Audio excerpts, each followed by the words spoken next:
compulsory. Leave the comrade alone, even though the man he went down to Rome. Leave the comrade alone, every king have the right to defend his throne. So all you leave the comrade alone.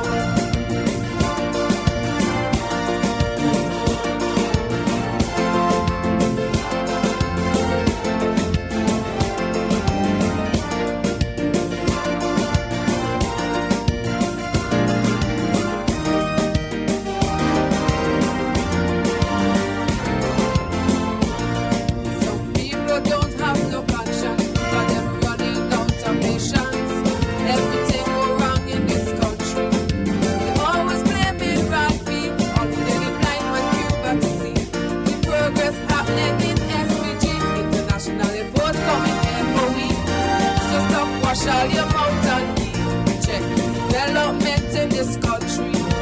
Leave the comrade alone, secondary education becomes compulsory. Leave the comrade alone, even though the man he went down to Rome. Leave the comrade alone, every king have the right to defend his throne. So all you leave the comrade alone.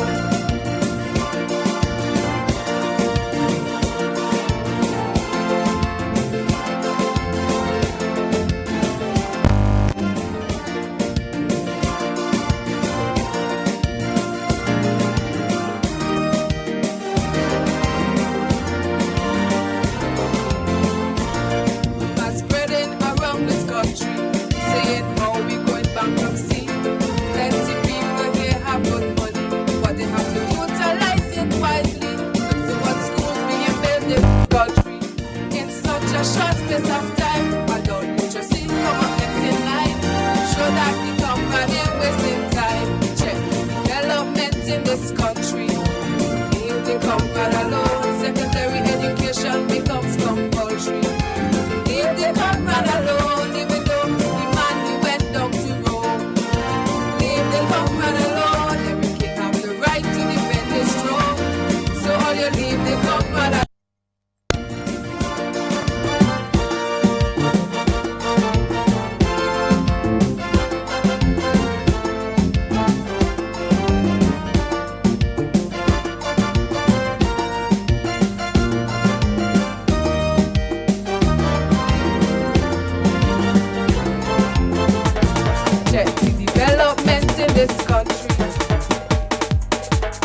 Let me go. If you love up your PM, somebody make some noise. One man for PM. Skerrit. Wave a flag. We're something red. We're something red. Everything that happens is for a reason. One should never question the master's action. He who take and give up. Is he who appointed for every one of us? He has a chartered curse. He will plan what happens tomorrow. Let the fruits of your labor show. Some people say you're too young to bring progress in the tongue. Do your thing, brother, Skerrit. You are led by the Spirit. Age is just a number. I want them boys to remember. Do your thing, brother, Skerrit. You are led by the Spirit. When Jesus was sent to save us, he was just a child. Yet his work was marvelous. So greet them with a smile. It's not you who sent you. You were sent by God. Those who criticize you just have to ignore. You could never please everybody. Work for yourself, your conscience free. Do your thing, brother, Skerrit. You are led by the Spirit. Somebody make some noise. If you love up your PM, let me see a red rag. Let me go. Let me go. Let me go. Let me go. With something red. With something red now. With something red. The measure of a great man is the courtesy. We preach it, treat lesser men. Plain for all to see. You demonstrate good qualities, both here and overseas. I foresee a brighter future with you as a leader. With the support of the whole country, Dominica must sit pretty. No room for complacency. Go represent your country. Do your thing, brother, Skerrit. You are led by the Spirit. Always be a good example. Focus on your people. Do your thing, brother, Skerrit. You are led by the Spirit. When Jesus was sent to save us, he was just a child. Yet his work was marvelous. So please tell me you smile. It's not you who sent you were sent by God. Those who criticize you, please have them ignored. Continue your stewardship We love up your showmanship. Do your thing, brother Skerrit. You are led by the Spirit. Somebody make some noise. If you love up your PM, we want one man for PM. Skerro, with something red now. With something red now. With something red. Never lose your focus. In the master you should trust. Let him be in the center of all your endeavors. The best way to escape evil is to always pursue good. Always be a good model. Don't ever change your mood. Remember that you on a mission. Saving Dominica is your old man. Honest and working leader who got his head on his shoulder. Do your thing, brother Skerrit. You are led by the Spirit. I find them boys don't have respect to what you and call you a puppet. Do your thing, brother Skerrit. You are led by the Spirit. When Jesus was sent to save us, he was just a child. Yet his work was marvelous, so please let me just smile. It's not you who sent you, you were sent by God.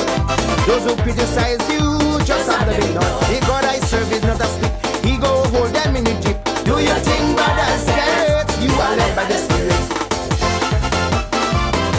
With something red, if you love up your PM, somebody make some noise. Skerro, with something red now. Hey.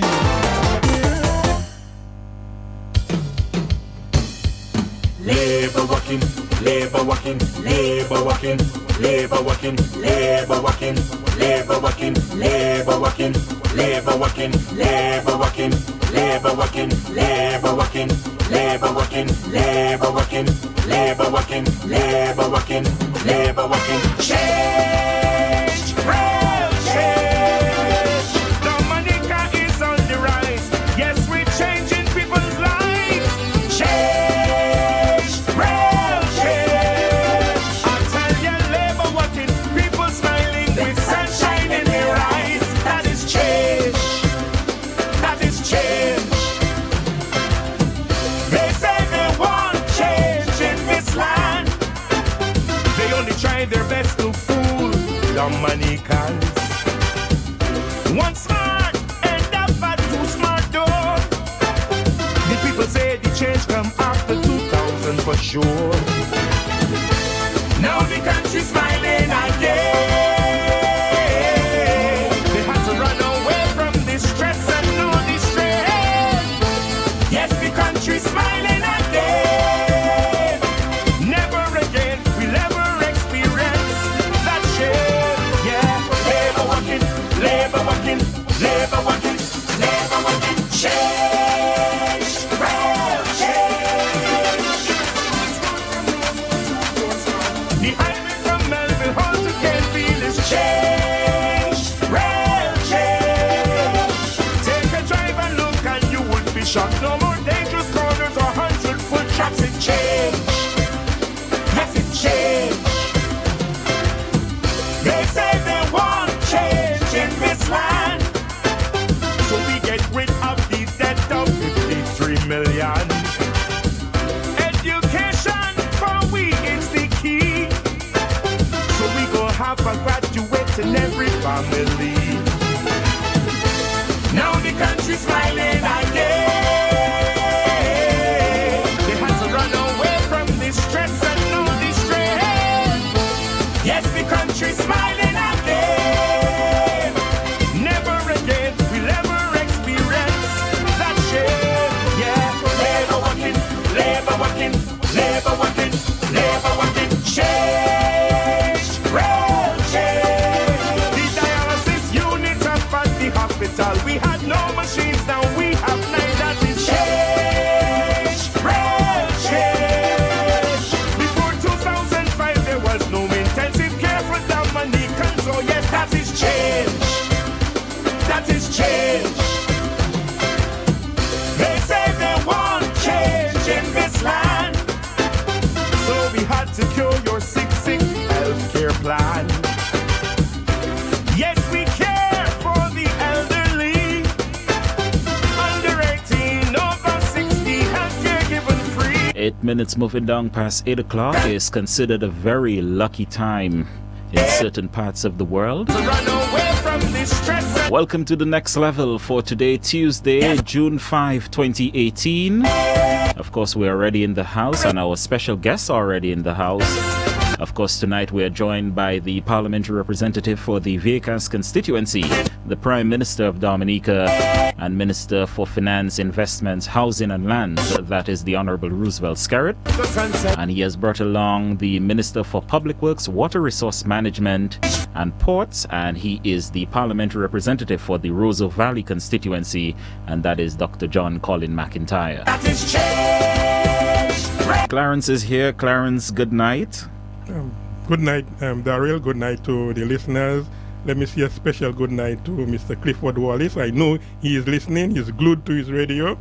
Good night to Vanos. Let me say good night to some of my folks in Pichelin, in Point Michel, in Salisbury. The guys on the block in Salisbury, good night.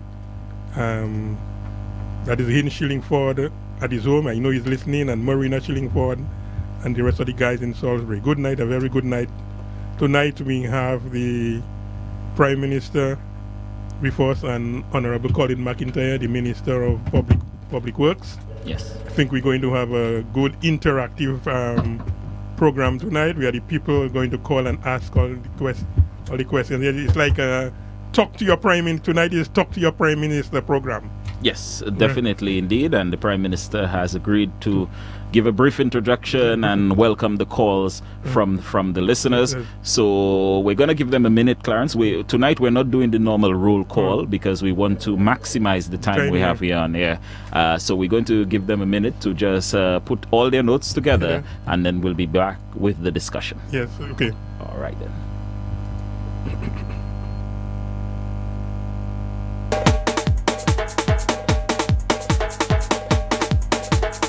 Let me go.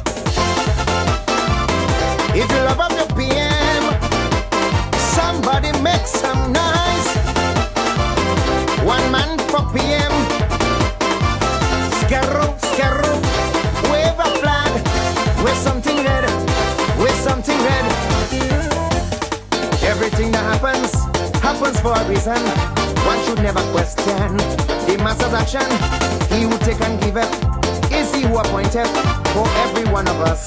He has a chartered curse. He will plan what happens tomorrow. Let the fruits of your labor show.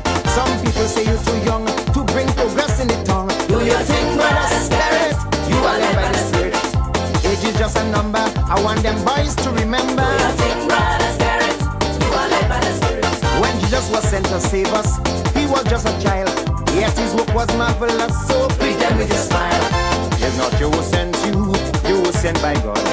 Those who criticize you just have to ignore. You could never please everybody. Work for yourself, your conscience free. Do your thing, brother Skerrit. You are led by the Spirit. Somebody make some noise. If you love up your PM, let me see a red rag. Let me go. Let me go. Let me go. Let me go. With something red. With something red now. With something red. The measure of a great man is the courtesy with which you treat lesser men. Plain for all to see, you demonstrate good qualities, both here and overseas. I foresee a brighter future with you as a leader. With the support of the whole country, Dominica must sit pretty. No room for complacency, go represent your country. Do your thing, brother Skerrit. You are led by the Spirit. Always be a good example. Focus on your people. Do your thing, brother Skerrit. And again, 12 minutes moving down past the hour of 8 o'clock. We're going to get right into the discussion and we say good night to the parliamentary representative for Vieques, the Prime Minister, Roosevelt Skerrit. Good night, Prime Minister. Well, good night to you, Daryl, and of course your co-host, Clarence Christian, and of course Dr. Mark, the founder for Roseau Valley, the Minister for Public Works and Ports and Water Resource Management. Good evening to Tony Estefan and Donnie and the guys who've been doing a fantastic job, and Simeon, of course, over an extended period of time, consistently bringing the facts to the Dominican public on a daily basis. And I must say, all of you're doing a fantastic job, and I think even those who do not support us appreciate what you're doing. Thank you. I also want to greet the listening public, both here and overseas. and specifically to my constituents of Vickers, Penville, and Thibault. Wonderful people there, who continue to demonstrate and to provide me with great support. Without them, I can't be Prime Minister. That's true. And so I always appreciate their love and their concern and their continued support and prayers. I'm happy to be here again. I was there 2 Tuesdays ago. Yes. And I indicated I would come back to field questions from the public. And I've decided to bring along Dr. McIntyre, who will highlight some of the projects and programs in the Ministry of Public Works. And so the intention is every time I come, I'll bring a different minister. Oh, well. We Clarence, we up for a frequent guest here. Yeah, a new co-host. You remember today I told you that we could make it a frequent thing. Talk to your Prime Minister. So I'm here, and thanks for having us. All right, Dr. Mark, good night to you. Certainly, Daryl. Thank you for tonight and introduced me here. Of course, special thanks to our Prime Minister who invited me here tonight with him, and of course, just to follow on the same cue with the Prime Minister in terms of saying hello to the constituents of the Roseau Valley, in particular, and in general the listening public both at home and abroad.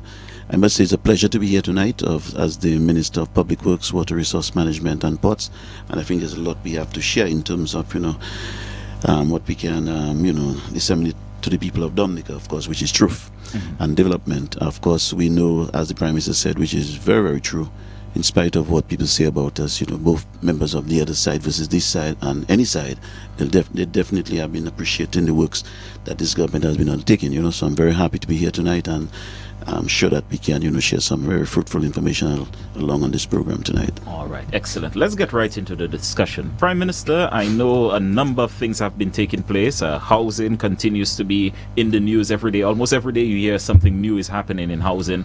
But I wanted to start with education, in particular the Dominica State College. Last week you had some stern words for the State College, but in turn you are paying all the fees outstanding at this time. Well, I will say, the State College has had no better friend than Roosevelt Skerrit. True. The State College was created during my time as Minister of Education, and I have consistently supported the programs and the development of the State College. When we made the announcement, I believe I was in Trafalgar. Yes. And we made the announcement that the government of Dominica, the Dominica Labour Party, shall, God willing, pay off the outstanding fees owed by Dominican students attending the State College as of May 31, 2018. We were immediately, as is customary, criticized by the UWV. Almost questioning why is it that the government should be paying off fees for students. And they made reference to the point where, when they were in government, people paying their own fees and all these things. Now, when they were in government, it is only 7% of all high school graduates had access to the college in Dominica. And they found nothing wrong with that. So when we came into office, and you see sometimes people take progress, people take opportunities for granted. And especially if you do not know history, contemporary or otherwise, you take what you have presently for granted. And it is not that government must do this or government must do that. This government has consistently supported families and students at all levels, whether it is preschool, primary school, secondary school, college, university. We have been educating people from cradle to grave in Dominica as a Dominica Labour Party, literally. And we redeveloped this college, we consolidated the colleges, and we created Dominica State College. And the history will record later down that this college was established with an increased budget. in the heart of an austerity program with the IMF. We created the state college when Dominica was going through the structural adjustment program with the IMF. So we did not, in the austerity period, we did not cut education spending. We increased it. And we revolutionized access to the college. So I always make reference to my constituency. And I always make reference to the Dominica Grammar School, which I attended.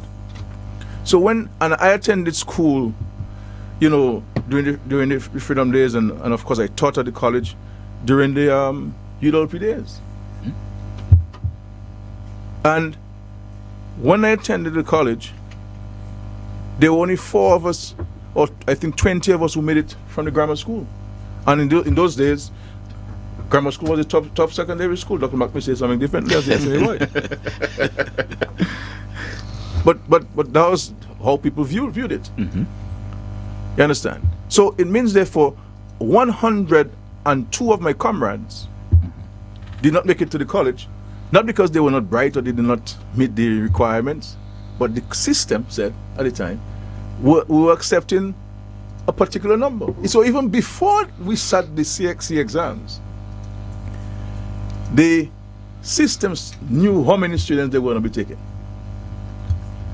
Right? So just to give the people a raw statistic, so people understand that when you see progress in this country, when you see policy decisions implemented by this government, and you see programs implemented by this government, it is not that government must do it. It is because of the founding principles of the Dominican Labour Party.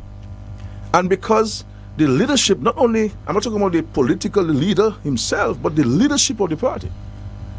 The cabinet ministers, the members of parliament on the government side, understand what it is to have those things done and to do it for the people of Dominica. So we revolutionized education.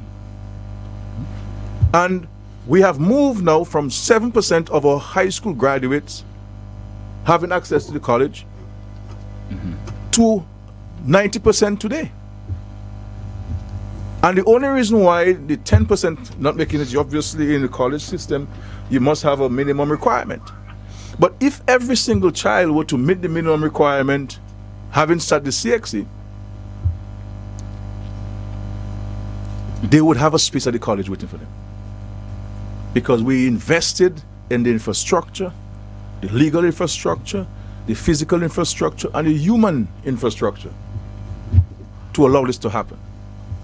And in everything, especially post-Maria, we recognize, and we've been helping students all of these years, because not everybody, somebody has 4 or 5 children, and they have a mortgage to pay, and they have a rent to pay, single mothers and so on, single families, some cases headed by the father only. So every time, from time to time, we will all have challenges. You understand? And you may not have access to the cash at the time. And especially if you come from a farming community, where your father has to plant, and wait for 6 months before he can be dashing. So what we have been doing is to support families who require help to attend the college. So we have not only created access to the college, we have been providing the young people of Dominica, with the means of taking advantage of the education, of the opportunities. So when people ask us, and sometimes it's a rhetorical question they're asking, because they know the answer to this question, which is positive. What are you doing for the young people? My brother, there's nothing more than what anybody can do for you than to provide you for skill. It doesn't have to be an academic qualification, but if a skill, a trade as we call it. And I'm saying to many families listening to me tonight, look around you. Look in your living room. Look at your family tree. Look at your village. Look at your constituency. And see how many people you can point out who have gone to university, who have gone to college in Dominica because of this Dominica Labour Party. and you will see the impact of the education revolution implemented by the Dominica Labour Party on families, on communities, on villages, on constituencies, and on Dominica as a whole. And the vast majority of them, rich and poor, working class and middle class, would not be able to attend university of any kind, because without the generosity and the understanding of the importance of education by this party. So we're not surprised, Daryl and Clarence, that the opposition is criticizing this. Because for them, the first reaction is to criticize, and the second reaction is to criticize, and the third reaction is to criticize. They're in a perpetual abyss of criticism that they can't get out of. And I'm saying to young people, you need to know who has your back. Because when we go to the college tomorrow morning at 8:45 and we hand over a check of $1 million and I think it's $50,000 there, but that will clear all the outstanding fees owed by every single student in Dominica as of May 31. This is a major investment, especially in the post-Erica scenario, on our young people and families in Dominica. I can hear many families breathing a sigh of relief and saying, thank God for that. But these guys in opposition, sometimes because they don't have children in the system, because it's all about themselves, they don't understand the plight of others, because they don't interact with people. They don't know how people live. They only know how they live, and once they're surviving, once they're okay, once their house is covered, once their children are overseas, they don't know where to rest. But for us, like people like Dr. Mark, who is here with me, his son is a medical doctor. He wants to see more medical doctors in the Rosa Valley. That's what we are in the Dominica Labour Party. We want success for every single family in Dominica. So we're not only doing for the working class, we're doing for the middle class. And we're doing for the business community. Because when we put monies at the aid bank, and the private sector lends at 2%, as compared to the 10% at the commercial banks, do the maths. On $1 million you would borrow at 10%, and $1 million you'd borrow at 2%. How much money we're saving you? But the important thing there is also, among others, is that when we give the private sector that money at that rate, they're creating jobs. They're creating economic opportunities. So everybody benefits. So they benefit, yes, but the rest of us in Dominica benefit. So I am very happy that the cabinet approved my recommendation to make these monies available, $1.05 million. I want to commend the efforts of the Minister for Education, who will be with me tomorrow at the State College. So that'll be done. So I'm very happy with this. And of course, that is on top of the $300,000, which we transferred to the college a couple of months ago. Okay. To provide for transportation allowance to students who require it. You understand? So when UWP was in office and you had 7% of high school graduates, and sometimes the 7% of people from the upper middle class, the private sector people who were able to send children, so the village people like myself and my compatriots, they don't have access to the college. It's a one here, one there. You understand? We were like a needle in a haystack. In a haystack. You see what I'm saying? But when you have now busloads of youths from all across Dominica going to the State College, you can't compare it to when you're in a government. And when you're in government, you're not helping one person, my brother.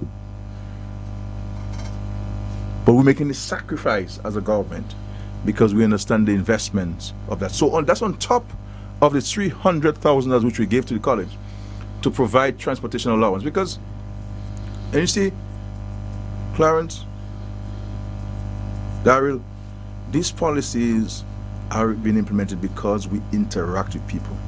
As Prime Minister, I would say that I am busy.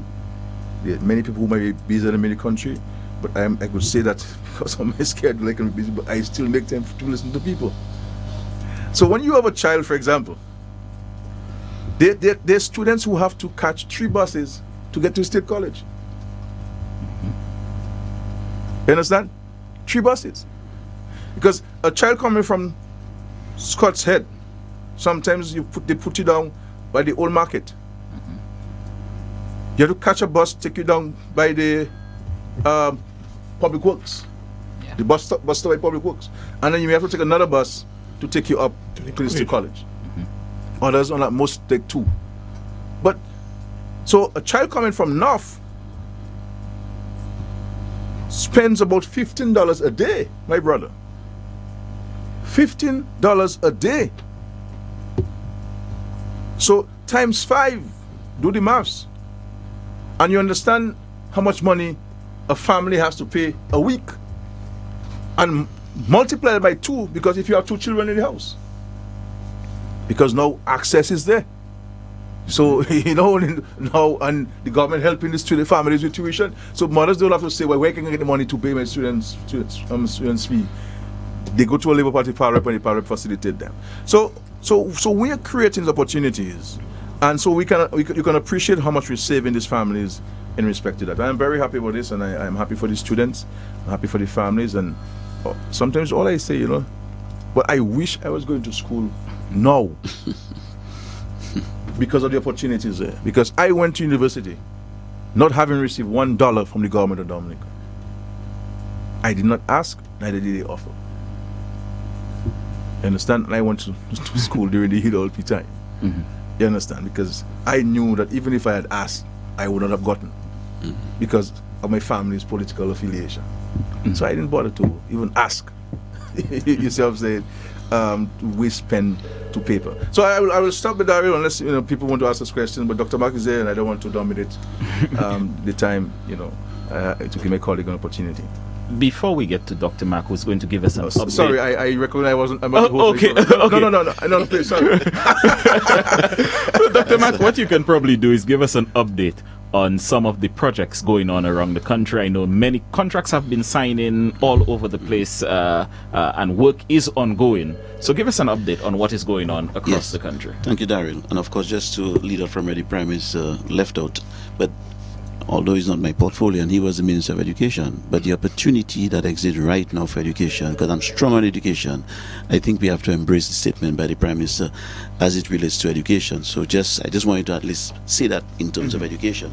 But in terms of the Ministry of Public Works, the first thing I'd like to start with is the dredging, that even if we're not seeing what's happening in terms of the the dredging in the city. That's where we started off with this Big Bang, like the Big Bang Theory. And it's the first time in the history of Dominica, at least in my short span on Earth so far, I've never seen any sort of dredging to that extent taking place in Dominica. It's costing us some money, but we must do it. I was around in the times of Hurricane David. I survived that. It was a pretty, a very, very serious event. And having experienced Maria, which was a huge one, I must say we had no choice but to really grab the bull by its horns, and really run with it. So I must say, we struggled for a little bit for a couple of weeks, months after that period, and we were able to introduce a serious program throughout the Rosa River, where for the first time in our history we have seen some serious dredging taking place, and of course that has continued into upriver up to the Rosa Valley. Mm-hmm. And what we have done, in spite of the fact that you're not seeing many of the excavators and dumpers working together in the Rosa River, don't think that they have left. Work continues along the rivers, with most of the rivers in Dominica. We've gone along for the west coast in terms of the areas like Picard, Dubla, Collyho, Coolibistry, Salisbury, St. Joe, Checkall, We're also looking at continuation of work throughout in terms of the Queens River, which is referred to as the Rosa River, mm-hmm. And that goes up in terms of all up to Silver Lake. Of course, we are all the way up in the Coptal, right, when you plan to take it at least to Pado. Now, of course, there are little dredging works taking place in terms of the higher parts of Trafalgar and some of these ravines and whatnot. Mm-hmm. Our aim here is to move on more dredging. We want to look at Melvin Hall and some of the other major areas in Dominica. Our plan is before that major season, which started off in June, just a few days ago, we would like to at least dredge most of these rivers. Now, one may ask why. The last time Hurricane David struck us, the river bed was raised because there were deposits there. Maria struck us and has raised that bed even further. If as a government we had lacked that vision, we would have just left it like that. But the next time, some event may to come, I mean, we don't know, for instance, God forbid we may be blessed again, or we may be happy, or we wouldn't be happy at all if another one were to come again. We would have some problems on our hands, so we're going to have to continue. We have increased some of the stock, the fleet of equipment on the island, and I must say for the first time, and I mean, I've just inherited the Ministry of Public Works, and I feel confident that at least I don't think I'll struggle as a minister in terms of having to, attend to all these problems. And as I speak, Daryl, we have a number of companies on island. We have the initiative by Dominica Strong, which was a bold initiative led by the Minister of Finance in terms of the getting together with terms of equipment, because we don't possess the level of equipment required for clearing Dominica. An event like Maria Category 5 and deposits, and because of the terrain, the topography is difficult for us. When it rains, it pours here, and we must dredge this country. If we don't dredge this country, the next major event will end up in some major problems in Dominica. So I feel proud and confident as a new minister that we have equipment on island deployed in everywhere, every aspect of Dominica. And with the increase of additional equipment by some of these other major companies, I think we're well prepared for the hurricane season. So far, that has cost us in excess of about 37.5, and it'll go up some more in terms of $1 million. It'll go up definitely, because we want to address most of the dredging of all these rivers. Now, as you'd recall, we had a number of bridges washed away during the last season, quite a few bridges, and we are moving with them. We have fixed up a lot of them. We repaired from Barwell, Castle Comfort, River Estate, Canefield, and the Dominica Bailey Bridge. We're also looking at other ongoing projects where we'd like to look at the Wharton Waven, which we're still cut off there in terms of the Wharton Waven to Trafalgar End. Work has commenced on that, so we want to get it going, and we're hoping to get it going for tourism, because you must appreciate the fact that the Roseau Valley is the spot for tourism in Dominica, so we want to move with that. What we have done as well too, we are working on the Tiber River, and of course we are looking at the Fort Cesar, Geneva, Highland area, where we want to, the project signed for that, and we're hoping to get these projects on very soon in terms of completing them before that period. What we have done in the ministry as well too, looking back and what happened to us, we are also preparing for the season. God forbid, you can never tell again. We want to make sure at least we have enough Bailey bridges on island, and we're looking at buying a number of Bailey bridges. We'd probably look at spending about, to date, $8.2 million, and of course we're looking at ordering 130 meters of Bailey bridges just to have on standby, which take us somewhere about $1.3 million, and that's to have on standby, because when a bridge is washed away, I mean, the terrain is difficult. When it rains, it pours here. We can't be scrambling looking for bridges. And I must say, and we're very thankful as a government to the country, the islands that came to our assistance during that period where we were able to do most of that repair work. You realize that last week at New York Valley, for example, we had a visit carried out by the Minister of the acting Prime Minister, Honorable Reginald Austri, who's also the Deputy Prime Minister, where we visited along with the Chinese ambassador and his team and the team of engineers who designed that bridge and built that bridge for us. We went to the York Valley, and this was a gift from the Chinese government to the Dominican government. Of course, we're very strong on the One China policy, and that's something that we continue to promote and push, because we're looking at the benefits of this program to us. Now, the Layu Valley and the York Valley Bridge, and the works that are undertaken at the when you look at west towards the bridge in Layu, which is compromised, and where we're doing some geotechnical studies very soon to look at how we can bring this bridge back. Now, I am very, very nervous about the season coming up and the present state of the Layu Bridge. I'm talking about the old Layu Bridge, where one has gone down and we have one up. And that's why I'm so keen on getting the York Valley project moving west of the bridge towards the old Layu Bridge, and of course east of that bridge to the York Valley Bridge, looking at the new road there. Of course, there were concerns raised, I must admit here. I'll give him his flowers while he's on earth still. I mean, we're all going to go to the great beyond one day, but I'll give him his flowers here. When I brought the designs of the Layu Road to the Prime Minister some time ago, I noticed he was a little, not lackadaisical, but just realized, well, tell your guys go back to the drawing board with that. So I felt a little bad about it. I went back to the guys and said, well, this is what the Prime Minister has pointed out. So when we went down there last week and we visited the area, I said to the guys, we're not going to take the Layo Valley Road, which is just east of the existing broken Layo bridge, on the riverside again. We cannot do that. The Layo Valley has been remodeling itself, is being drained by the mountains on the hill there, Tuapito and this mountain. We cannot take this road back to the river. It's impossible. They'll wash away. I brought them inside, the staff inside of there, and immediately they caught the vision of the government. And I must admit the Prime Minister is very, very instrumental in this one.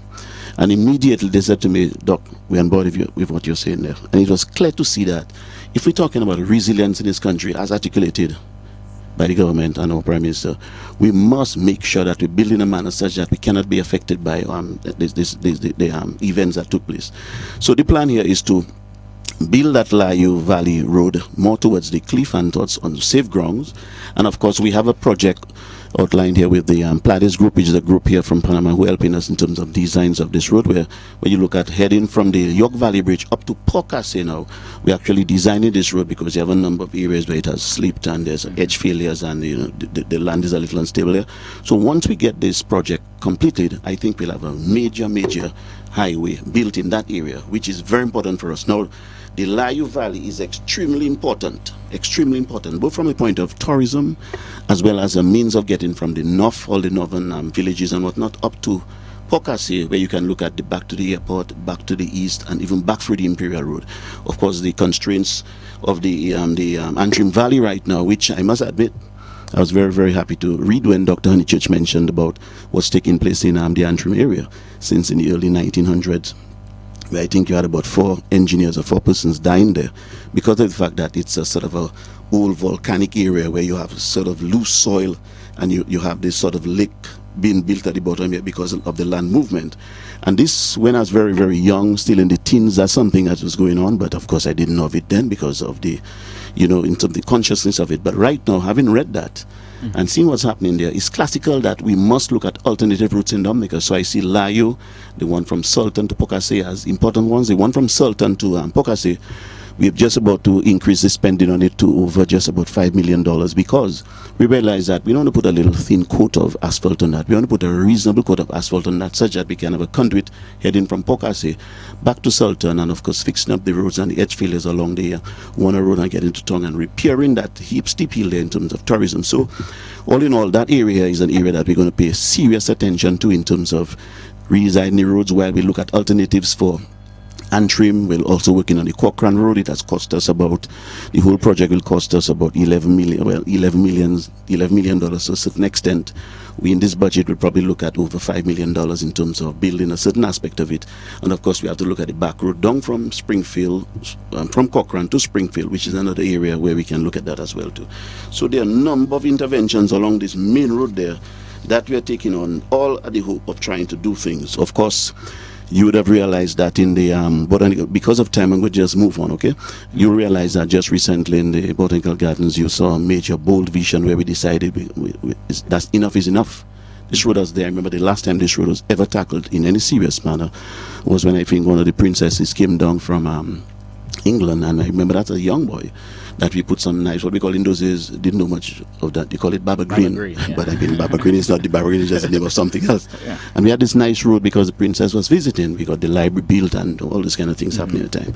But this government, you saw what we did in a matter of a weekend, and I mean, had it not been for the availability of concrete, that's something we could have done probably in less than a week, where the government of Dominica decided that, or the Prime Minister, the Labour Party, sorry, that's a hell of a mistake. Where we decided, the Labour Party decided, we're going to mobilize our own labor, our own people, and they're going to contribute. And the guys came in here at night. We had lights from the ports, we borrowed a few things here and there, and we were able to strip that road clean and prepare it, and it was rolled in night, I remember that quite well. And we were able to get concrete, cement on that concrete, on that. And no matter if we had concrete Freight available. access, yeah. No, not finances, concrete available. Be able to patch, finish that road in about 2-3 days maximum. But we lingered for a little while because of availability. A number of projects during that time. You had it wasn't before the Maria. Yes. I think we had the MMCA, the Bellevue Chopin program going. So it was difficult to get cement. So we were struggling to get cement, concrete to fix that road. We decided that we're not going to waste much time with that. We're going to move on right away with stripping that road. So I told the PS of, and I say bold, I told my PS and technical staff, if y'all can't start that road today, after trying for about 2-3 weeks, I am going to get a backhoe and I'll spend the time with the backhoe and strip the road. They tried the first night, didn't work, the backhoe was breaking down. Second night, I said, you have to start. If you're not starting, I'm going to do it tomorrow. And I was happy to know that they started the following day. And what you're seeing right now, and it shows you the importance of the Botanical Gardens Road. Look at the build-up of traffic right now. When you look at High Street down to the government headquarters, along the police station and the school children, and you see how much it has slowed down. Imagine a cruise ship in town. With that's compounded. So the aim of the government is to make sure we can finish the Botanical Gardens Road. I was very happy to hear when the Prime Minister, on the weekend, we were planting trees, and you see quite a few trees being planted on the weekend. He said to me, we're going to build the bypass. Let's hit the bypass one time. So I said, wow, that's like vision, that's connecting. And I decided, he brought up an idea. I said, that's exactly the plan. So very soon from now, you'll see us starting the bypass. And the aim of the government is to look at all the arteries into and out of Roseau. As fast as you can leave Roseau, we want to get you out. No one needs to go through the all little ways through Roseau and whatnot and get congested. So what I want to do is look at the main roads out of Roseau, circumventing the city, in preparation for the bigger project. The bigger project, which is the Roseau Enhancement Project, which is a huge project, and which is a project we are about to undertake in terms of burying all the lines underground and whatnot. Some of the utility companies have already started in terms of Flow has done some work there long ago. I remember that. Dominica has a certain number of streets or street that has done some work there in terms of burying. And the aim here is to move forward in burying all the lines and, of course, articulated by the Prime Minister in terms of the first climate resilient country on earth, whereby we can have at least the city of Roseau developed in a manner that's resilient, such that in event like a Murray or something like that, we can be safe, and we can, yes, you may have a little shutdown for 1-2 days or whatever it is, but we can be up and running again in terms of this project. So we'll be tackling the some of the major streets in Roseau, and when we look at what's happening right now and what we plan to do, that's some of what we're going to be doing there. It's just a little bit so far. Well, I just wanted to touch also, I know work has started on the Salisbury Village Road as well. Yes. Yes. Okay. What happened to the English store? The Girodel, yes. The Girodel and Castle Comfort. Yes. I've not stopped at all. I know. Yeah. But just to clear up the question, I'll come to your question right away, is the fact that I met with Hector John. He came to my office and he was discussing the Salisbury Road. And I sat with him and I said to him, but I'm very happy that at least we have a project and with the funds deposited at the Colbistry, I think, council. It's over $500 and something thousand. We just finished putting up the Wasco, just finished completing the pipelines through the village of Salisbury. I think that's a major plus for the people of Salisbury. And he brought up the concern of the he wants an asphalt road instead. So I said to him, I'm around for a little while. I think I understand what's happening. I said, reasonable idea, but to be honest with you, I have gone through Texas, US in a number of different areas, and what I've seen so far, and they put in something like 12 to 18 inches of concrete, and then these countries have more money than we have here, and they put a nice little asphalt layer on it. But I'll be honest with you, what I said to him, and I'm sure he's listening right now, is yes, let's move with a nice strip of concrete on that road. And then what we can look in the future, very soon from now, we can look, and I spoke to one of the asphalt producers here, who is Mr. Gallagher, and he said to me that these are some of the things we can do after. You have a nice concrete road, is well cured, fixing good, just like a Gardens Road, and you can come with a little layer of asphalt on that. So I said, I'm looking at it as a win-win for it. So I told Mr. John, to be honest with you, I listen to him, he's a friend of mine, and we sit at the parliament sometimes, but I'm very fair with people. And I think that if the people of Salisbury are getting a lovely concrete road with some pipes under there, well laid, in terms of enhancing the standard in the village, all it takes after is just, and of course in terms of priority as well too, we have to understand that this country has been blasted by a major event. And we cannot just decide we have money.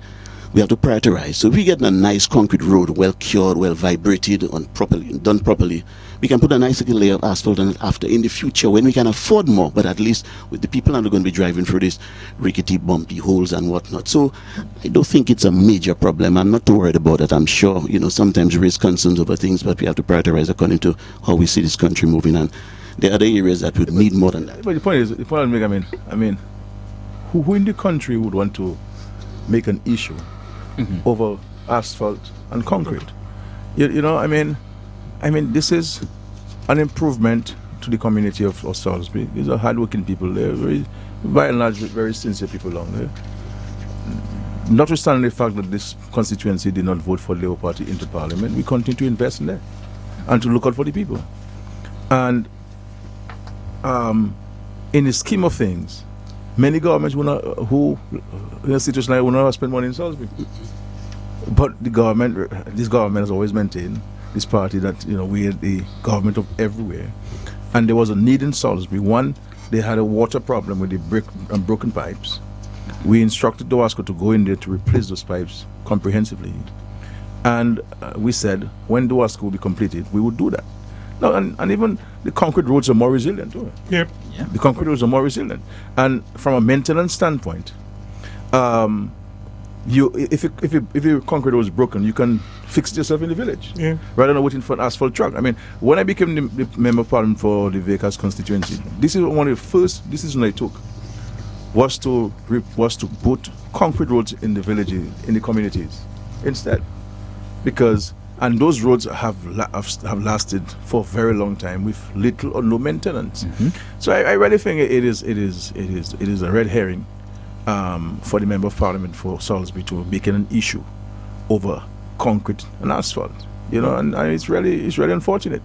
But another aspect of this, if you were going to do that road in asphalt, means you're going to hire one company, Gadakan or whichever other company. They come in with the crew. They have no allegiance to the young guys of Salisbury. They lay the take the road and then lay their asphalt, take their equipment and they move. Right now you have 4 contractors, all of them from Salisbury, employing Salisbury workers. So it is a win-win situation for the people of Salisbury, especially those in Lower Salisbury. So I mean the PAL rep wasn't thinking on in this regard. But I'm sure the PAL rep would get some sense on that project, right? And because I'll be honest with you, as a PAL rep of a particular constituency, as for example the Rosa Valley, there's some terrible roads in some little back roads of the Rosa Valley. If I was given a lovely concrete road, I'll take that thing and run with it. And this, for me, in the Rosa Valley, all I need is concrete roads, because you saw what happened in the last Murray event, even at the college, which is fairly dry in terms of being coastal, and look at the sort of bumps that was created by the water, seeping under the road. So I mean, personally, for me, I'm a concrete road man. Yes, we can look at the aesthetics later down the road if we can afford, because I'm not too worried about that, to be honest with you. I mean, but I don't want you to make that promise. We do not have money to go and put concrete road and plus asphalt over it anywhere in Dominica. I am not there to compromise on this. I am not there to support foolishness. There's no way we're going to put a road in the village anywhere in Dominica with concrete and then still go and look for asphalt, another $500,000, when people need homes, people need schools, people need hospitals, people fighting cancer. Cancer drugs are expensive and they cannot afford it, and only the government can assist them in getting it. I mean, men have to be real. You see what I'm saying? If we have a serious legitimate concern and we want to discuss it among ourselves, then I am prepared to do so. But I am not prepared to sit down and listen to foolishness from members of parliament or citizens when there are serious issues to be discussed. And I do not want my minister to be engaging the member of Salisbury on asphalt and concrete road. The road is going to be done in concrete. The monies have been sent to the village council. Contracts have been signed with people from Salisbury themselves to do it. So the money will stay in Salisbury. It will stay in the Salisbury Credit Union, West Coast Credit Union, and the people of Salisbury would have better access to it. And if Mr. John understands economics, he would have appreciated the fact that the government is doing the concrete road, and the money will stay in Salisbury in the pockets and in the credit union accounts of Salisbury people. And that's how you create economic activity inside Salisbury. So new money coming in to meet old money will make more money to the benefit of the people. So we're not in America, my brother, or the PRC or Russia, where they have plenty of money. to go and put concrete road and then still go and put a layer of asphalt on it. I mean, That's vanity. I mean, if we had a pitch lick, Oy. you know what I'm saying? Or we had oil, and we can have the byproducts of oil. I mean, I can tell you, yes, we would give you all of that, but we have to be real, my brother. And this guy is not real, and he must be told so, and he must be schooled accordingly. Okay, final. Minister of Finance has spoken. No, I agree that. As I said, priorities, and that's not one. Yeah. Okay, but coming back to now, we have dealt with Roseau to an extent. Of course, there's a little headache down at the Friendship Bridge. The Friendship Bridge, where you have a little hole there. Contract has been awarded for that, and that should start very soon. Now, the aim of our plan here is to look at all the river walls coming up on this area here in terms of the Roseau River and making sure that we protect the city of Roseau. So there'll be a number of projects being unrolled shortly for these interventions. Very important to us is the Isilo Black Bridge, which is still down, and what we have the contract with the Ministry of Finance has just approved a contract for that bridge as well too. What we're going to look at is building the abutment of that bridge to enter into the bridge coming from north, and then fixing up that area there. And what I would like from that bridge, based on the investment there, is to look at it in terms of something we can even continue as a bridge in the future. On the link bridge, of course, there were concerns raised by the link bridge, and then for the time being, it's working well. Because there were always concerns that it was probably a little lower in terms we have dredged it a bit, so it's helping out. And we want to break the concrete barriers in terms of the railings of that bridge, and have a sort of metal railing such that if there's an overflow, it can run through that. The ministry will undertake. Our plan is to at least start that project on our own ministry-wise, because you're just basically cutting concrete and putting the railings like we did on the Isilo Black Bridge. So that's going to be undertaken. Now, we come into your question just now. We have gone into the people of Egliston, the people of Girondel, Castle Comfort, and all these roads there. I mean, I've driven on these roads and it was terrible, I must admit. And I mean, we really felt for the people in terms of that. And we had some little hiccups with it in terms of, some of the designs and how we're going to look at it. But again, we decided we're going to hold the bull by its horns right now, and we're going to move with that project. And work has we signed the Trafalgar. The Roseau Valley happened to be a place where a number of great announcements have been made in the past in terms of the government of Dominica. And I was very happy to when we spoke last week, and just soon after that, just before that, we were able to sign these contracts. And work has actually begun. I saw some pictures yesterday on the on my phone from the PS, where you can see excavation taking place, and then work has commenced on that. So the people of Girondel, the people of Egliston coming out, when you join these two roads, we're going to move with that. There's about 6 million so far for that. We may have a little spill. A lot of money there. I said quite a bit. We'll have a little spillover, maybe not, money. But we're going to be moving at that. 6 million is significant, and again, all from contractors from that area. So that's moving on. The people of Kings Hill, and in concrete. In concrete, with no problems whatsoever, no problem. I mean, let's be honest. I mean, when it rains with concrete and Dominica, concrete is the way to go. There's no two ways about that. When we go to the project has been approved for the Monbros Road. That's another important one, and we're looking at starting that very, very soon. So that's another good project for that area. And of course, there's another project for the Kings Hill. We have 3 roads on Kings Hill. You have the one leading up from the Mon Road. You have the middle one, Stop Street, and you have the middle one, which is the Central Street, and you have Battery. Yes. So I've sent the ministry has gone there. They're looking at the estimates from that. As soon as they can come back with the estimates, we're going to fix up Kings Hill, because Kings Hill is very important to the Dominica Labour Party and the government. And people of Kings Hill, I want to say to you tonight, just rest assured that this government has not forgotten you. It's just a matter of we have put priority on you right now, and we're coming to you because we're looking at that. People of Wallows, for example, I got a call, I must say, from Mrs. Faustin. She lives up there. A good friend of mine said to me, Doc, please help us out. I've sent an engineer up there right now in the Wallows area to look at the roads there. Give me a costing on that. When you look at when Miss Charles is stay there, that little road they're going up, so we can fix it up and let the people get. You see, these are private developments, and yes, those lands were sold for a lot of money, but there's no real money placed in terms of infrastructure.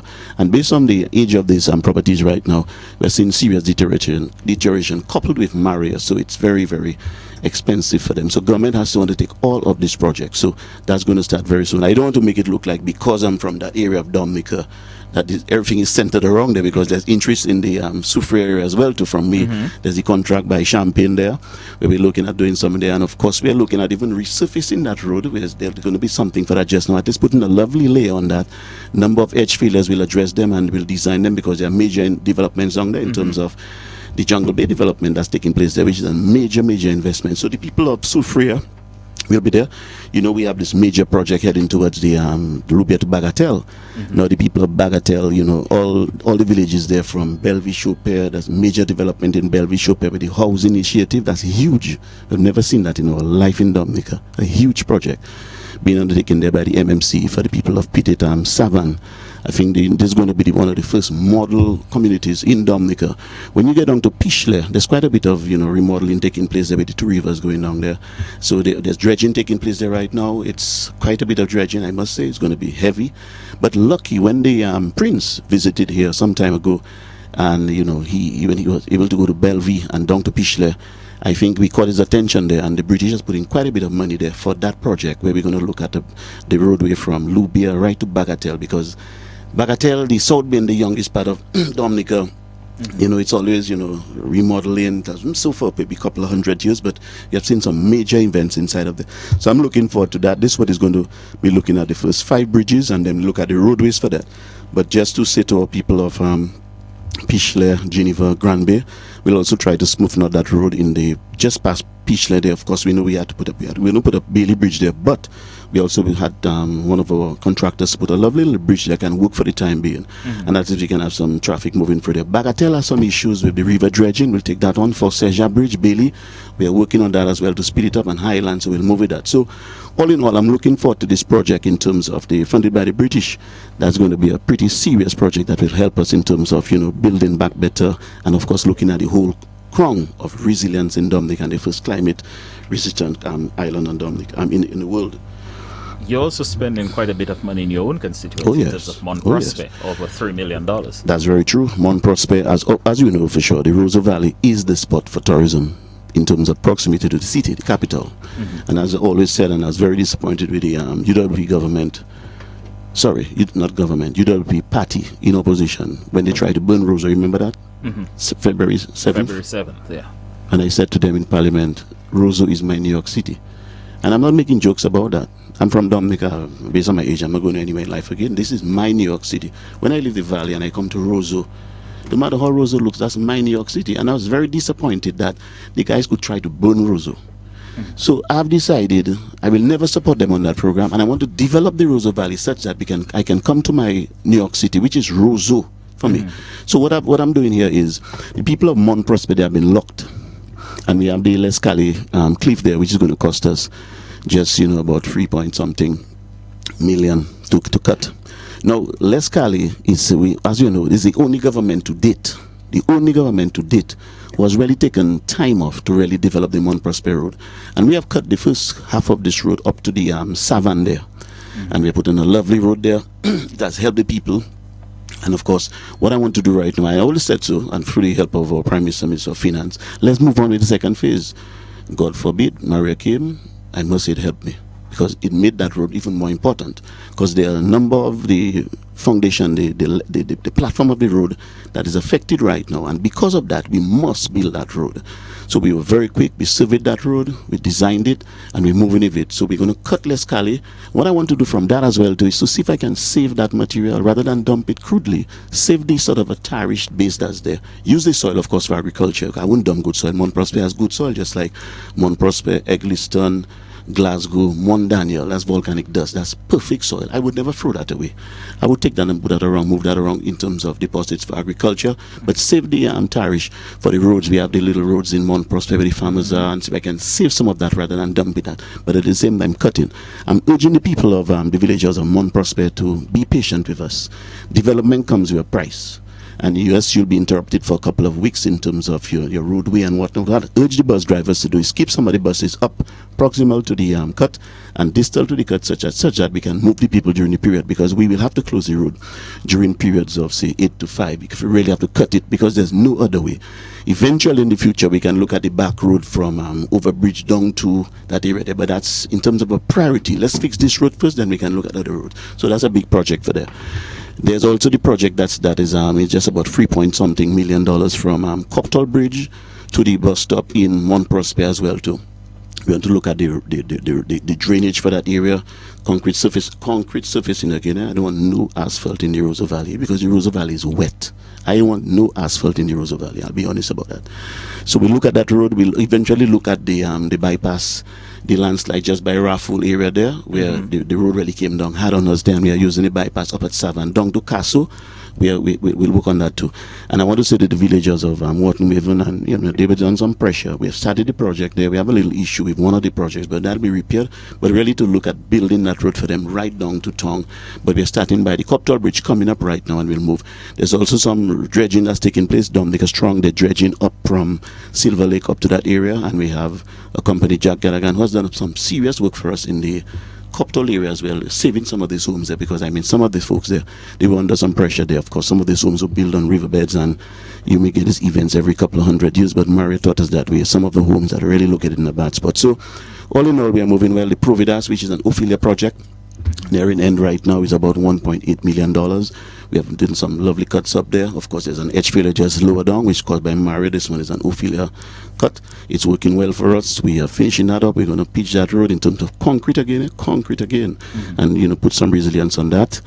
So all in all, we are there now. There's another project on the Ophelia too, which is the cliff, which is by Bath Estate there. But that's Pearl Road there, that cliff there. We want to cut that cliff as well too, but I've made sure I told the PS and the staff of the Ministry of Public Works that under no circumstances that we're going to interrupt the flow of traffic during the cruise season. So our aim, and the Prime Minister is right there with me, and he knows that very well, and he's part of that thinking, we will build the retaining wall first, and we allow traffic to flow.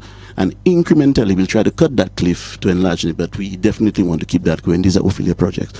And I want to make sure that the valley is patent, the valley is moving, because when you look at my New York City, which is Roseau, the enhancement project, all the river dredging, all the bypass roads and whatnot, and you fix that valley up, I think we're out for big things in Dominica. Final question to you. Sure. What about the Bath Estate Bridge?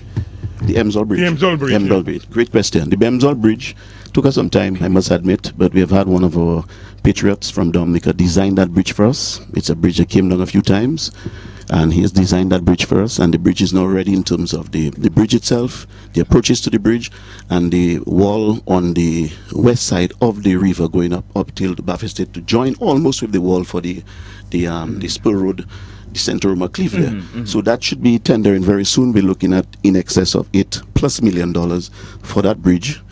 And according to the walls, may cost a little more, but we're looking at that, and that's something that we're going to tender very, very soon, because the folks of Emsall had really had a pretty hard time there.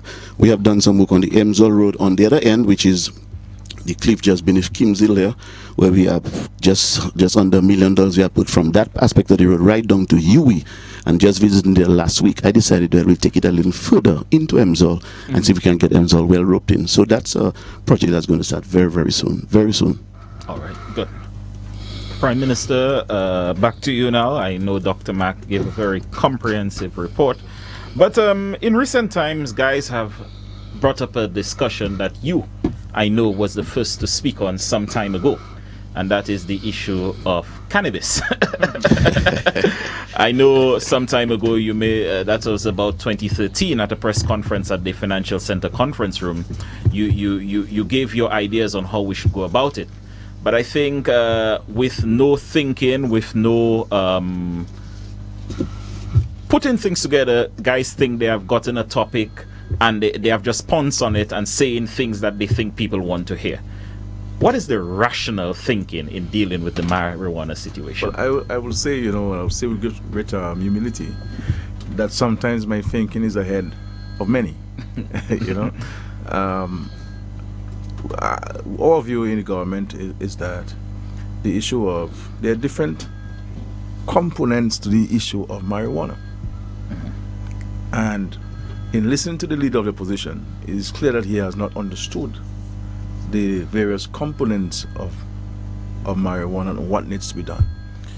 You have one issue in Dominica in terms of young people who would have been arrested for marijuana, cigarettes or so to that nature, and would be criminally charged, and that charge would remain on the person's record for a very long time.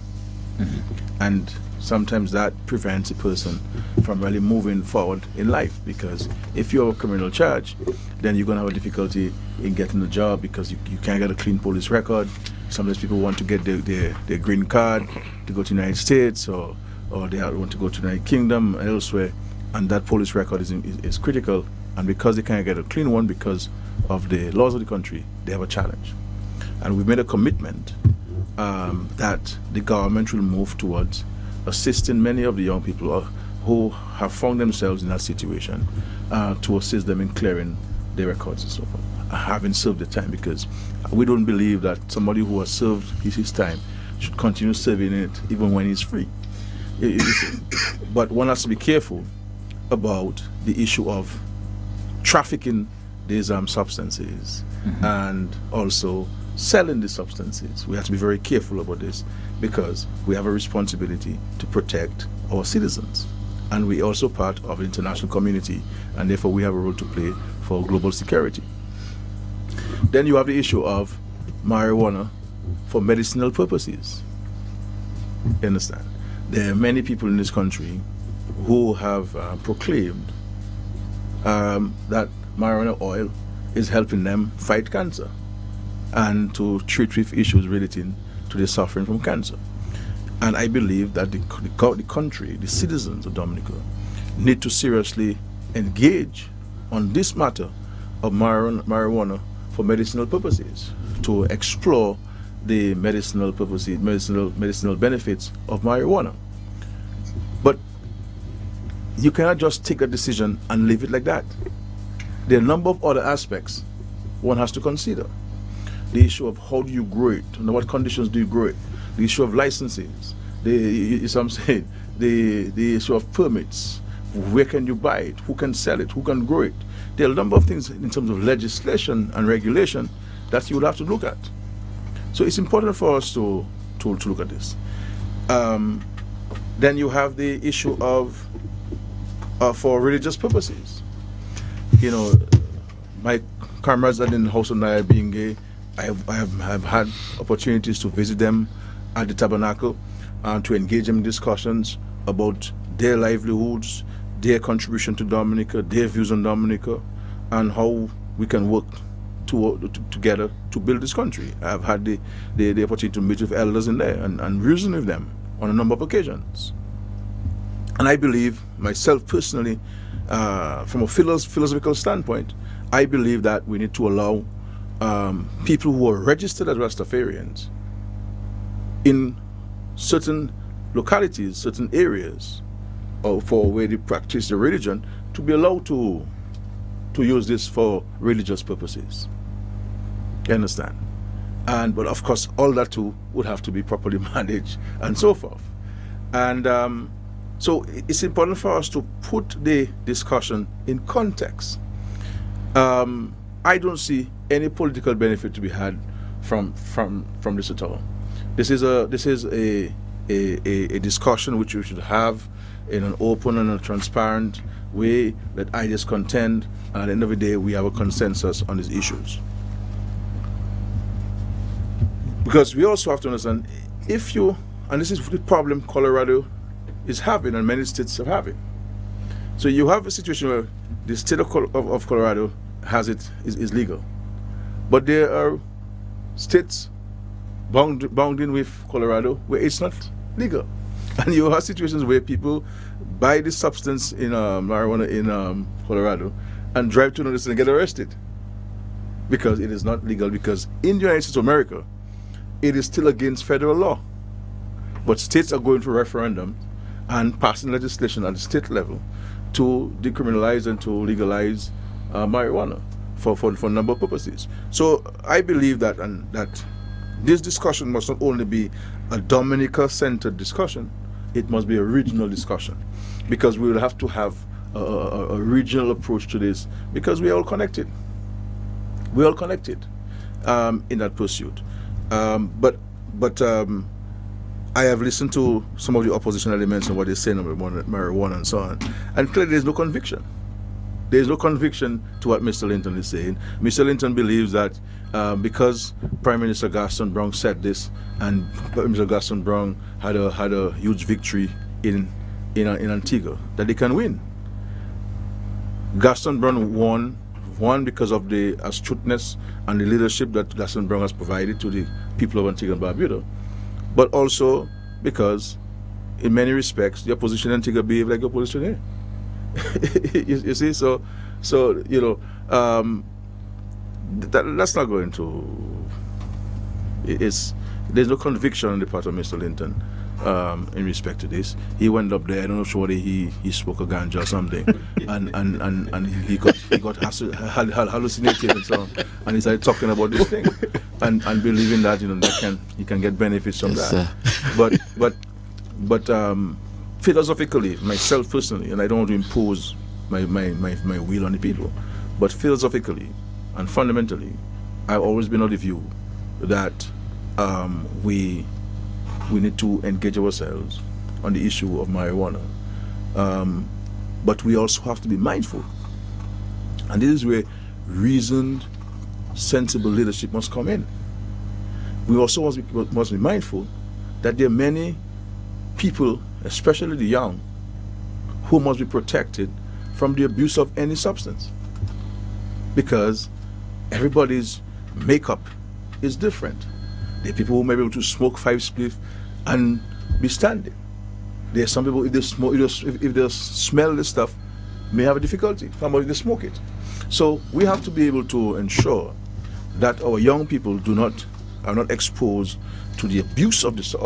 Because when you speak to the elders at the house of Nyabingi, they speak to you on this, and I always keep telling the brethren there and the sisters there, why don't you guys go on the radio and speak about it?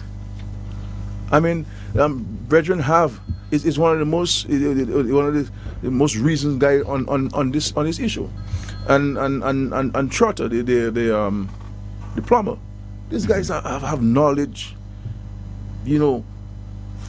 beyond their years, and the intellectual understanding of the herb and what the herb is supposed to be, and how the herb is supposed to be used, and when it's supposed to be used, and who should use it, and when. And I believe that a lot of us in this country have had, because of the Dread Act and because of the cutting of even plants people had in the 70s and the 80s, we developed a certain phobia, a certain negative perception about Rastafarianism and the smoking of marijuana. Many of us even today have that thinking and that feeling, because we were schooled and we were socialized and we were taught to believe that Rastafarianism is a bad thing. But people who are real Rasta, not everyone you see of a locks is Rasta man, so let's understand this. But people who really subscribe to Rastafarianism are very productive people. They're among the best artists you will find in Dominica. You see what I'm saying? They're the most artistic people in Dominica. So these are positive, constructive people. And I think we need to engage ourselves in the discussion within that framework. And this has always been my personal position and that of the Dominica Labour Party. I mean, Rosie almost smoked the thing in public when he went to Granby a couple of times. I mean, so Rosie's view about this thing, or political leader, this is Rosie's view way back then. Mm-hmm. It is something, and likewise Pierre Charles. So we have a legacy within the Labour Party of engaging ourselves sincerely about the subject. Never for political consideration. It's about a serious, objective, transparent discussion on the subject of marijuana and the various elements and components of marijuana and its liberation. All right. So that's my view on this. Yeah. So PM, like the leader of the opposition said, virtually, if his party would form the government, they would legalize marijuana and have it like agriculture farmers planting marijuana. But that is the question so, I asked. So that is the most profound policy initiative that the youth people will be implementing in Dominica. That is what is going to save the economy. That's what's going to create a because let me tell you, and this is why we have to have an open discussion about this matter. Yes, let us say tomorrow morning we go to Parliament and we legalize the herb. We say every man can grow it. But master, it cannot even go to Guadeloupe. We cannot sell it to Lesset because it is illegal in Lesset. We cannot sell it to Montserrat because it is illegal in Montserrat. You understand? Yes, people will come from overseas and to smoke it here. And they will spend a few dollars here. But what impact is that going to have on the economy? So we have to be careful that we don't make nonsensical statements as leaders on the subject. I am prepared to engage in an open, objective discussion on the matter. But not what I am hearing the leader is talking about when he comes. The first decision he will take. Yeah. The first decision he will take is to make everybody grow it. But how are you going to protect the many youths who have soft minds from this? Because let's face it, if anything you have, if you misuse it or you abuse it, you'll have a problem. So salt is good. Too much salt will cause hypertension. Sugar is good. It makes ice cream for us. It sweeten our coffee, which we'll have some in a while. You see what I'm saying?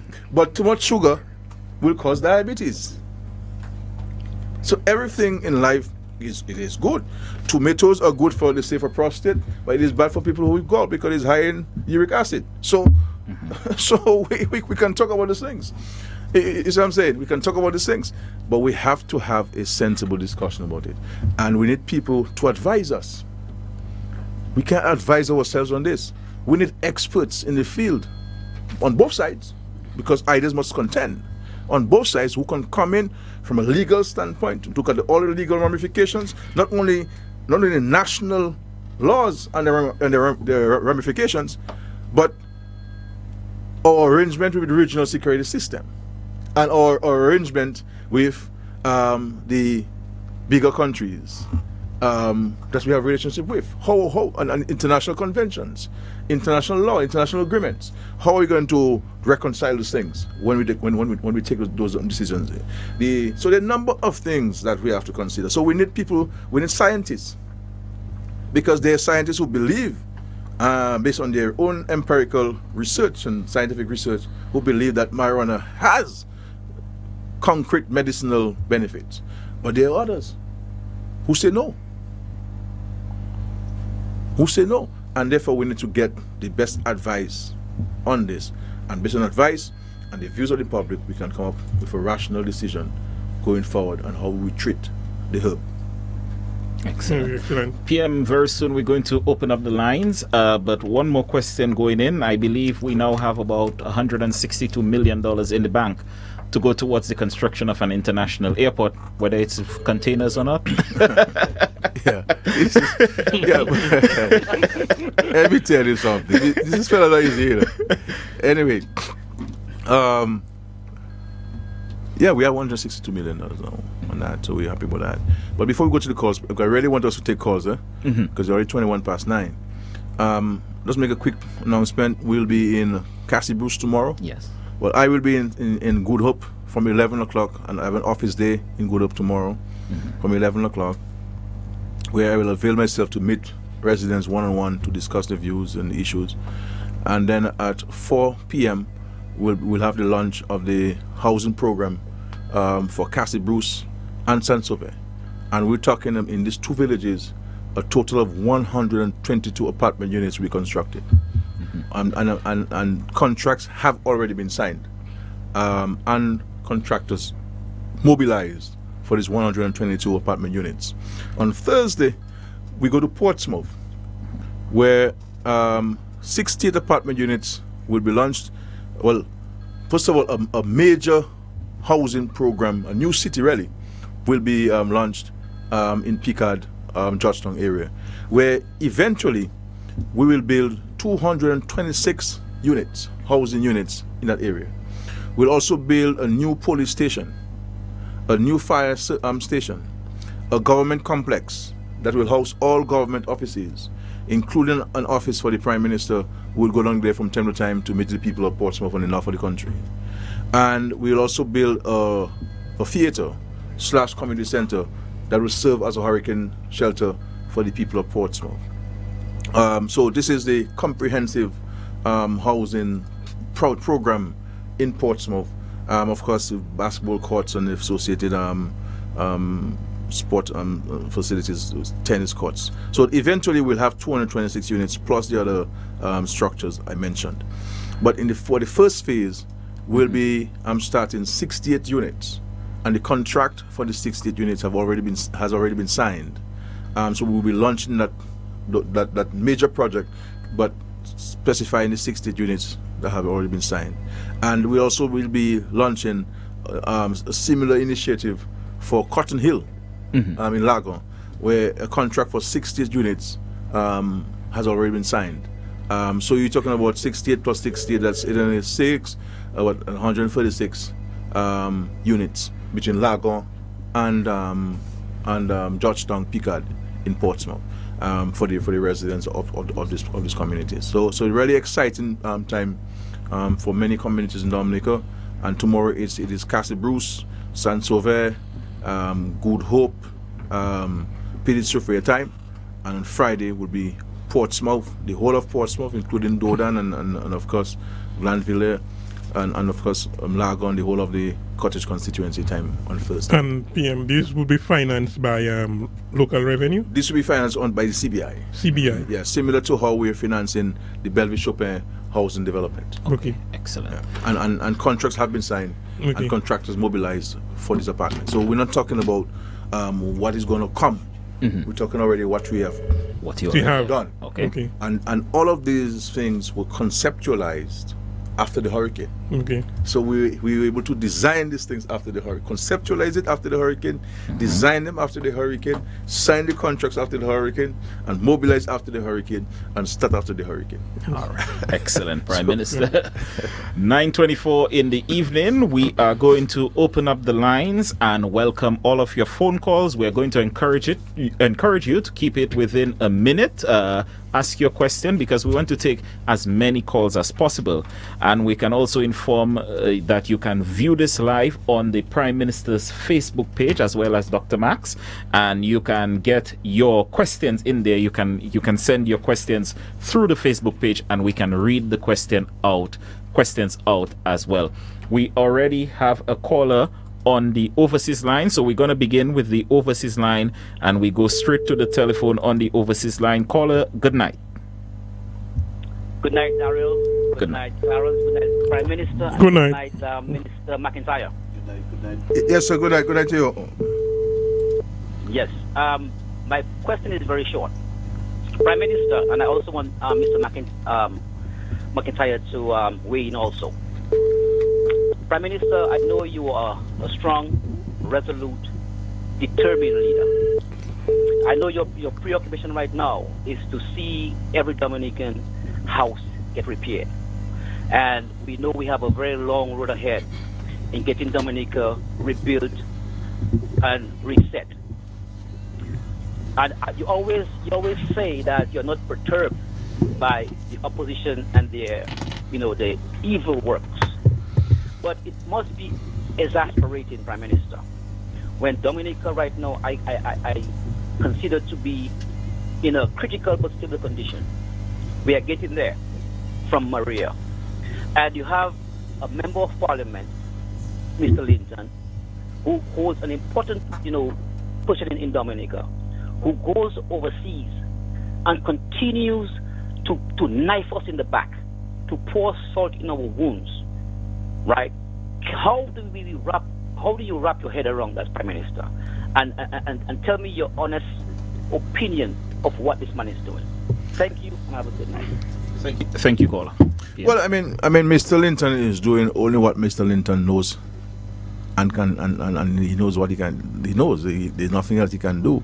Mr. Linton is not interested in people, as all of us know, including himself. Mr. Linton is not suited to be a leader of any institution, far more a country. Mr. Linton has not demonstrated the discipline that's required, the knowledge that's required, the understanding that's required, the humility that's required, the sensibilities that's required. He has not demonstrated any of those fundamental characteristics of a leader of any institution, far more country. running the country is too critical. Running the country is too critical to the well-being of the whole of the society. For us to have Mr. Linton as such, and the good thing and the bad thing about it is that his supporters know that. You understand? So he's out there. He only knows how to be negative. He doesn't have a bone of common sense or decency in him, or desire to be positive. So that's who he is, and you can't change him. If at 60 years you are like this, there's no way, nothing one can say or do for you that can change you. I mean, you can't. There's nothing you can do.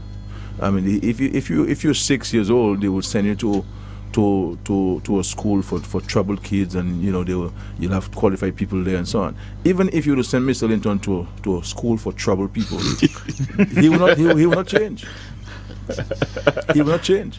So, but this thing, we sometimes you're tempted to laugh, and then you quickly recognize, but this thing is very serious, because this is about a country. This is not about a domino club, where when the domino match is finished the night, you go home with no implications for anything. You understand? And let's face it, Mr. Linton will write something and he'll go and read it many times, sitting on his toilet practicing, and he will sound bright. But Mr. Linton cannot speak on his feet for more than 3 minutes, and you sit in Parliament all the time. Yeah, that's true. He can never speak for more than 3 minutes on his feet in Parliament. And if you're going to be a leader, you must be able to think. You must have the intellectual capacity to think, and to think also on your feet. But there's no such thing. Mr. He's unable to do so. So Mr. Linton is like, you plant a fig tree, as we say. Some of us call it banana. And you expect when 7 months come for you to go and you're looking for oranges. That's how bad it is. Wow. and I'm saying so with a straight face. That's how bad it is. So we ask him, we call him, and he was asking him to be disciplined and to be sensible and so forth. But really, they know that they are praying to a rock, a stone. The only thing that will happen to you is you go and you pray before a stone is that it will dislodge and crush you. But you don't expect milk from it. So it is a hell of a thing to have this gentleman. Here it is that people are catching hell in this country. We're trying to cover our roofs, and businesses trying to back up, and farmers are trying to sell the produce to hucksters, and hucksters are trying to go across to BVI and to Antigua to sell it. And the man out there, perched on a little swing in somebody's backyard in the United States and posting it on Facebook. Very childish. And somebody gave him a ride on a BMW Mercedes Benz, and he's take a picture for me. I'm going into the person Mercedes Benz, and he posts that on Facebook. Who does that? 60 years? That's a bit much. 60 years? Who does that, my brother? For you to post that on your Facebook page, you perched on a thing, and you smiling, you're happy, you're enjoying life. And well, people in Marigot catching hell.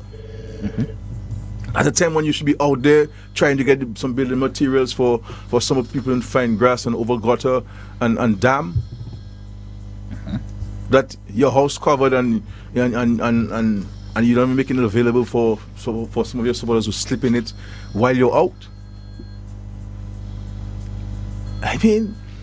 Let's face it. You have not helped one person to fix their homes in a constituency where you represent. And as busy as I am as Prime Minister, I do go to my constituency from time to time to visit, to see how my housing project is going. I receive reports daily to know what issues people are having and to seek to address them. And from time to time I go there physically to visit the people and to visit some homes, not every home, all the time, but I do visit some homes and make sure that the contractors are working properly and the guys who are overseeing the housing project are doing a good job for my people. You see, so this is what representation is about. So, let us take a call. I don't think we should waste time on Mr. Man. All right, let's go to the local line. On the local line, good night. Good night, Darren. How are you? I'm good, good night. Good night, my PM. How are you, sir? I'm fine, thank you, sir. I'm fine. All right. I'm calling from Dr. Mark constituency. Dr. Mark, how are you? Not too bad. I'm pretty good. How are you? I'm good. Okay, bro. A couple of weeks back. I must say thank you very much, sir. Welcome, sir. I just wanted to and tell you good gospel in what you want to do. And just keep on the good work you're doing for the road people and Valley on a whole and all the people in the valley. Big project. Thank you and good night, our PM. Dr. Mark, we love you in the valley and we're here with you 100%. Thank you for everything. Thank you, brother. Thank you. Thank you very much. Let's take this call here on the telephone again. Good night.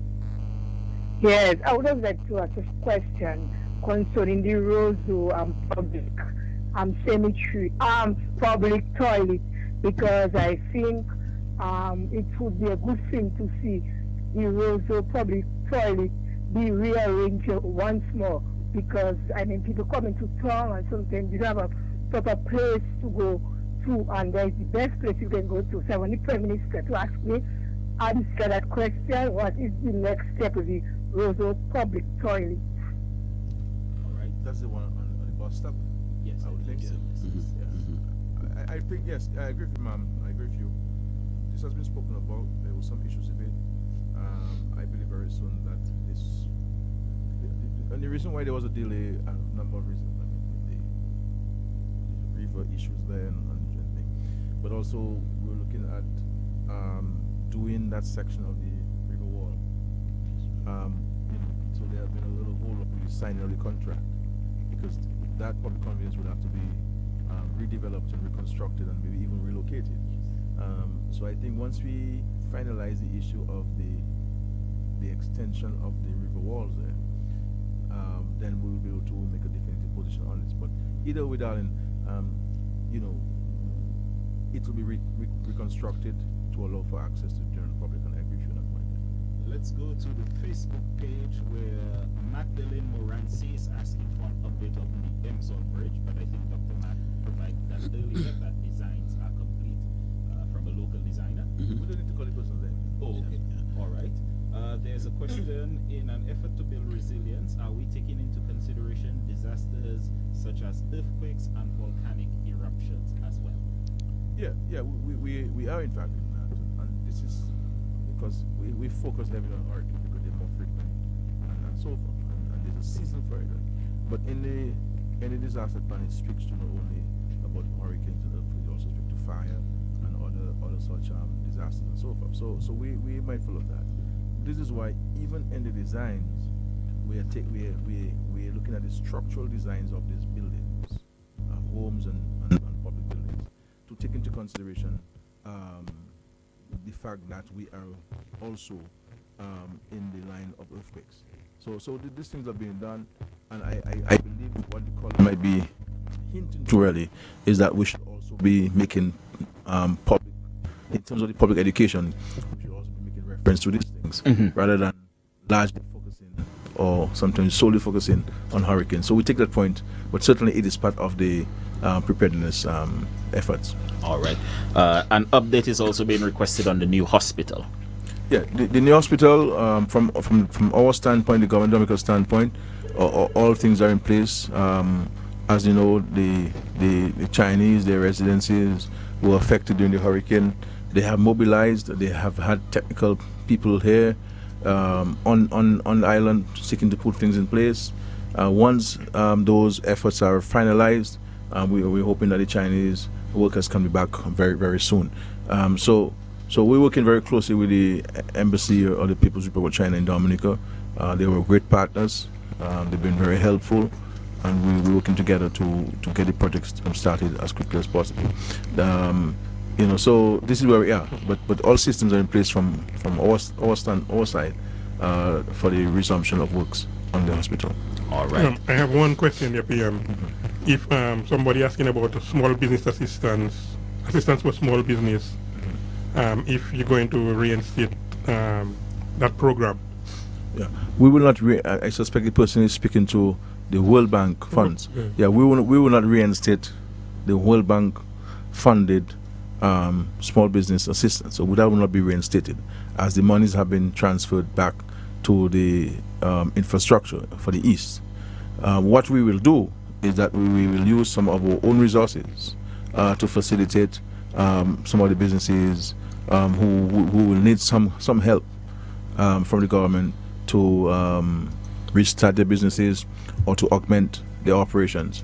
So I'm hoping that in the next week or so, before the end of the financial year, we can take a definitive decision on that. Yeah. All right. One more question. So, a public officer is asking about when are you going to be making the funds available to the Housing Loans Board for housing assistance for so that persons can get loans at 2% from the Housing Loan Board? Yeah. Good question. The cabinet approved 2 facilities of $5 million EC each to the Aid Bank and to the Government Housing Loan Board. There was a delay in the preparation of the agreements, and that was approved by the cabinet, I believe, about 3 or so weeks ago, or 4 weeks ago, 3 weeks ago. So I'm hoping that that can be finalized between the Ministry of Finance and the respective financial institutions, that is the Aid Bank and the Government Housing Board. So I'm hoping that before the end of the financial year, which is the 30th of June, we can make a first tranche available to the Government Housing Board so that public officers can benefit. But I would hasten to say that notwithstanding the fact that we have not been able to effect that policy decision in a timely fashion, we have assisted many public officers with fixing the homes under the current government, program to assist people with fixing their homes.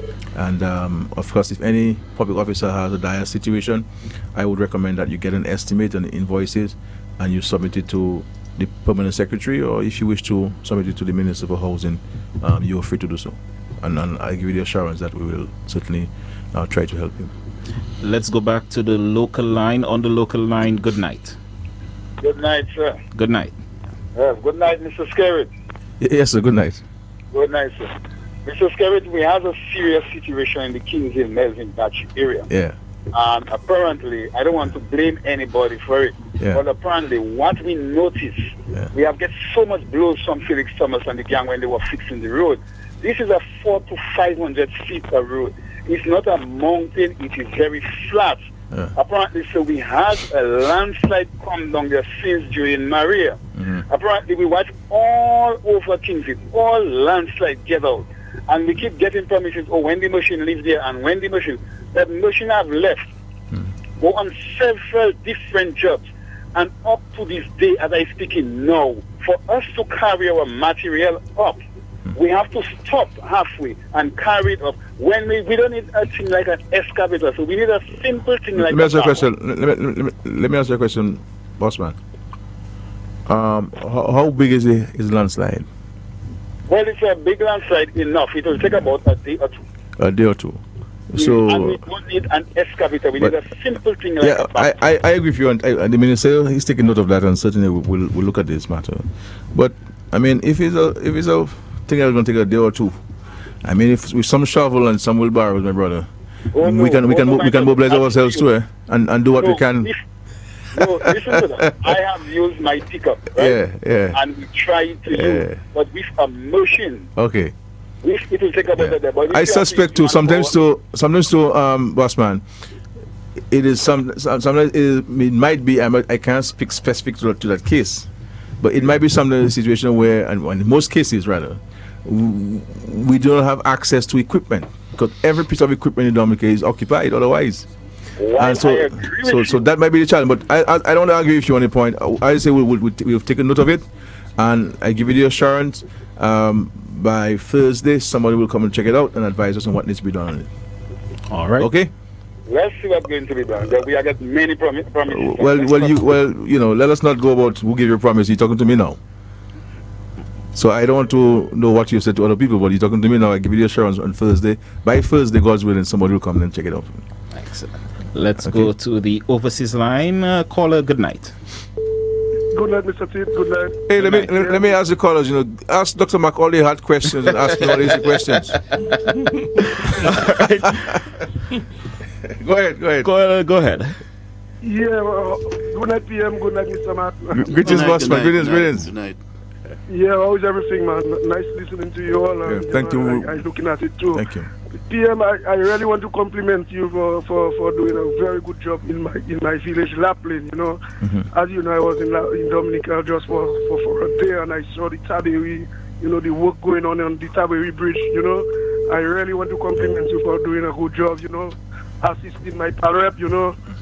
So a job well done, and hold the fort, man. I wish the governor of the Virgin Islands could visit you for him to see how you giving people assistance to rebuild their house in Dominica, which we haven't got that in the Virgin Islands. So it's a good job, Labour man. Keep up the good work, PM. I'm listening, and the taxi drivers will be listening to you too tonight. So they can call, but they tell me to tell you they're listening, man. So a job well done, man. Sure, thank you. All the best, man. Thank you very much. Thank you very much. We go back to the local line, and then we'll take a few questions from the Facebook page. On the local line, good night. Good evening to you, Daryl. Good evening. Good evening to my honorable Prime Minister. How are you? Fine. Are you working on the matter? Yes, but the other one, Okay, so you waiting on you. You check me out then. Okay then. Okay, you check me out. Okay. I just want to thank you and your government for that great job which you all are doing in helping people with their houses, their roof, and whatever. No matter what people say, but you all are doing a fantastic job.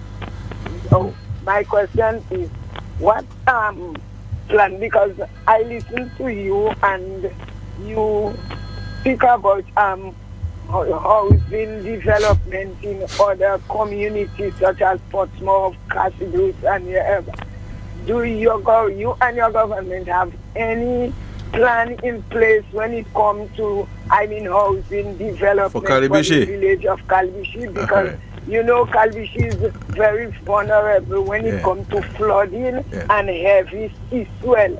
And most of us who live on the flat, when it's heavy rain, the flooding, and when high sea. So I just want to ask if you have any plan in place where you can, you and your government can build some houses and things for people that live in that area in Kalibishi. Thank you, and have a blessed evening.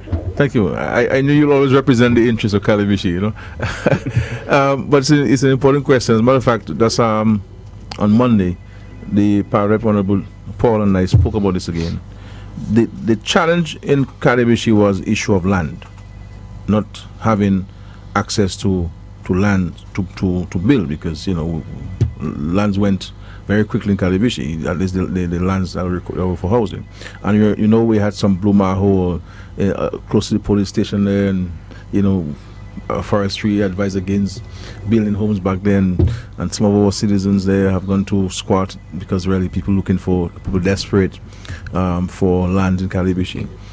Interestingly, a gentleman wrote to me through the Pal Rep to offer an acre of land to the government to build homes for the people of Kalibishi. And he said, all I want is a simple home in exchange. Okay. Because I'm living down by the bay, and it's dangerous. So I'm giving you land free. 1 acre of land in Kalibishi is big money. That land could easily fetch for maybe $400,000, $500,000, $600,000, $700,000. And so he's giving the government a little land free, and he's saying, when you build, just give me one in it. So we will take him on his offer. Obviously, we may give him a little something so he can sustain himself on top of the house. And there's another area where we'll be purchasing some land. I can't remember the acreage, but I am anxious to start some housing program in Calibishi. I know personally the situation in Calibishi. I've been there. I have all my friends in there in Calibishi, so I know the need for the housing. Our challenge was always the land. We have identified this 1 acre and also some additional lands that we're finalizing some discussions with the property owners. I think Lequet. I think so. To finalize those land, so that once we negotiate with the owner, we can move. But we have some resources for Calibishi, my friend, to build some homes for the residents of Calibishi, and also Paybush. I have told the Member of Parliament to let us put a committee in place, a joint committee of Thibault and Paybush, to oversee the implementation of the housing program in Balmore Park, because those lands were subdivided and are available for housing, and we have limited land for housing in Thibault, and we have limited land for housing in Paybush. And families, their young families need homes, so we're going to be pushing for these two communities for housing. So we have this, we have the plans for this, my friend. The challenge was specifically to Calibishi, access to land, and that has been addressed in some way. Back to Facebook, Prime Minister would like to congratulate you on the launching of the NEP program in Marigot. So far, some 31 males and females are employed and are doing a great job in cleaning and beautifying the village in such a short space of time. And also thanks for making $1.5 million available for housing repairs. Dr. McIntyre, what is your ministry doing about the excavators that are destroying the road by driving on them without anything under the wheels? And someone is also seeking an update if there are any plans in place for the construction of a bypass at Dubla. Okay, good question. First of all, I must say to the caller, a really person on Facebook, that I am in total sympathy with them and agreement with them in terms of the indiscriminate use of this of our roads by these excavators. Yes, just post Hurricane Maria, we were in a period of serious, just trying to crisis. We tried to move along, and it was difficult to move with these trailer trucks in terms of these special trucks to transport the excavators. And I must admit, the caller is making a very, very important point there, such that here it is that we are recovering from a major hurricane. A lot of our roads have been damaged, and I want to say to the contractors who operate the heavy equipment to respect our roads in Dominica. The Ministry of Public Works, and we have had to call a number of them during that period. We're not seeing much of it right now, but there are still some of them who are escaping in the wee hours when it's getting a little dark, or when it's dark at nights, and they drive these excavators unprotected with their tracks on the road, and it's damaging our roads, especially roads we have spent a lot of money on. We continue to monitor the program, I must admit, and I'm asking anyone who see or notice anyone driving these trucks or these excavators on the roads to report them, because what we will do, and I want to warn the contractors that we will deduct money from their contracts if we have found driving and damaging the roads. We'll assess it. So that's something that's a great call. The other question that was asked, bypass at Dubla. Yes, the bypass in Dubla.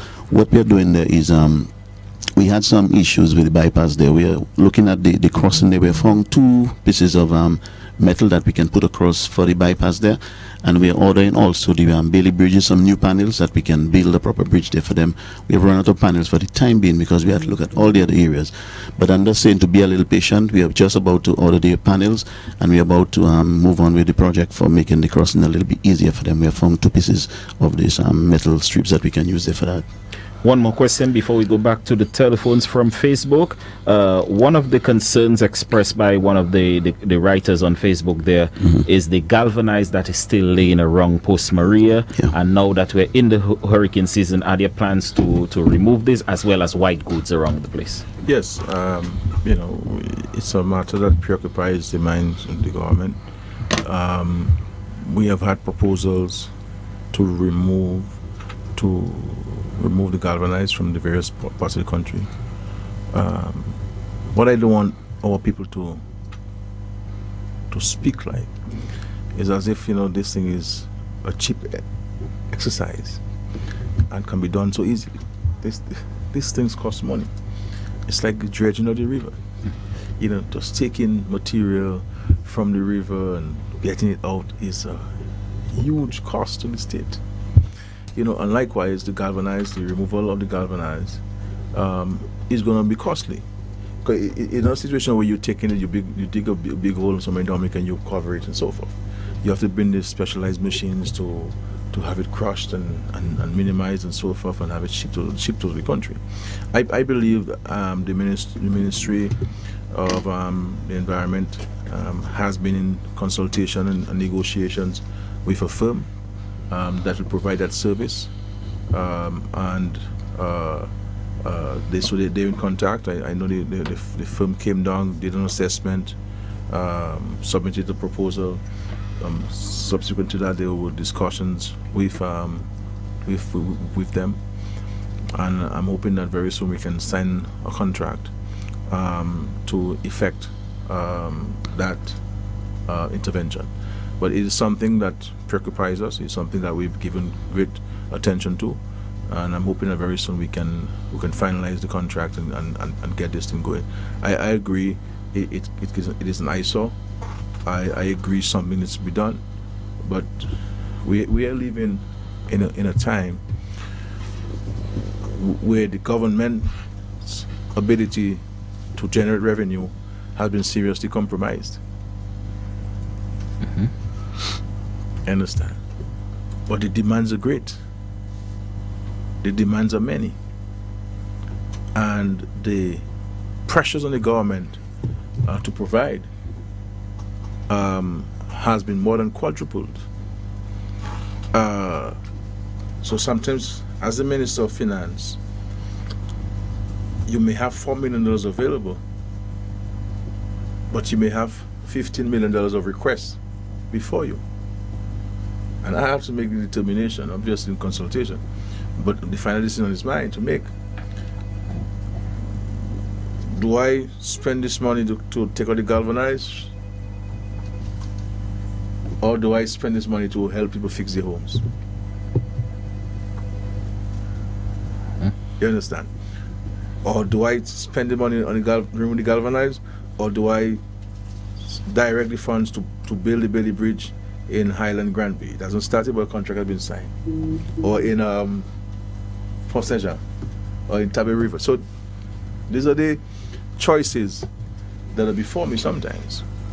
And it is. I want to let our citizens be cautioned against making undue demands. And I'm not saying that case is an undue demand. I'm not saying that. I'm not making a general statement on that. That we have to understand that as the days go by, you have to prioritize and reprioritize, because things come up that are urgent and require urgent intervention. I mean, Dr. Mark mentioned, for example, the amount of money we're spending on the Girodell Castle Road and on the Girodell Eggleston Road.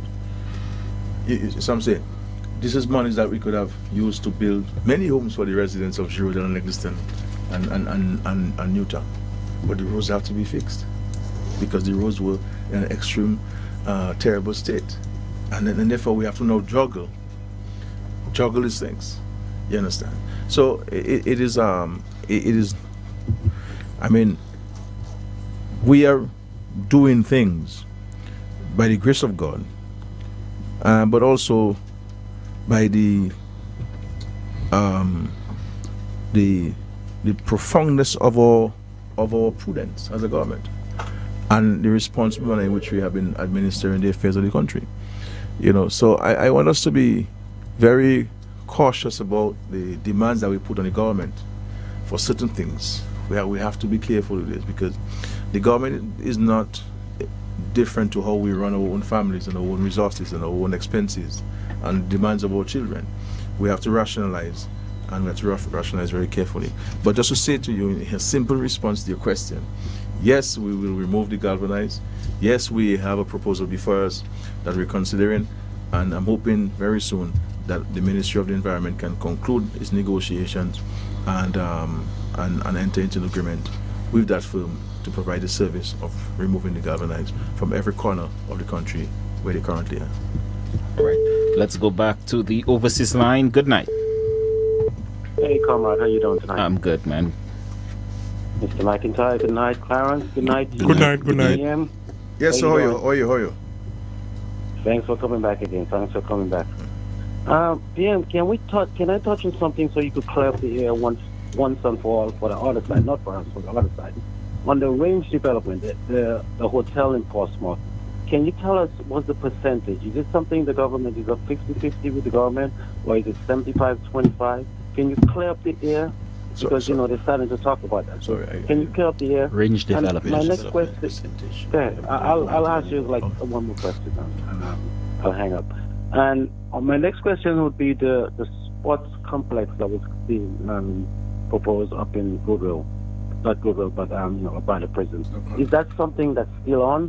Because I know the design and the architect company, they was from Puerto Rico. Yeah. So is that something that's still gonna be in the pipeline? Yeah. And one more thing, PM. I asked back a couple of weeks ago about the airport. He said, when they was in power, they had $30 million to build an airport.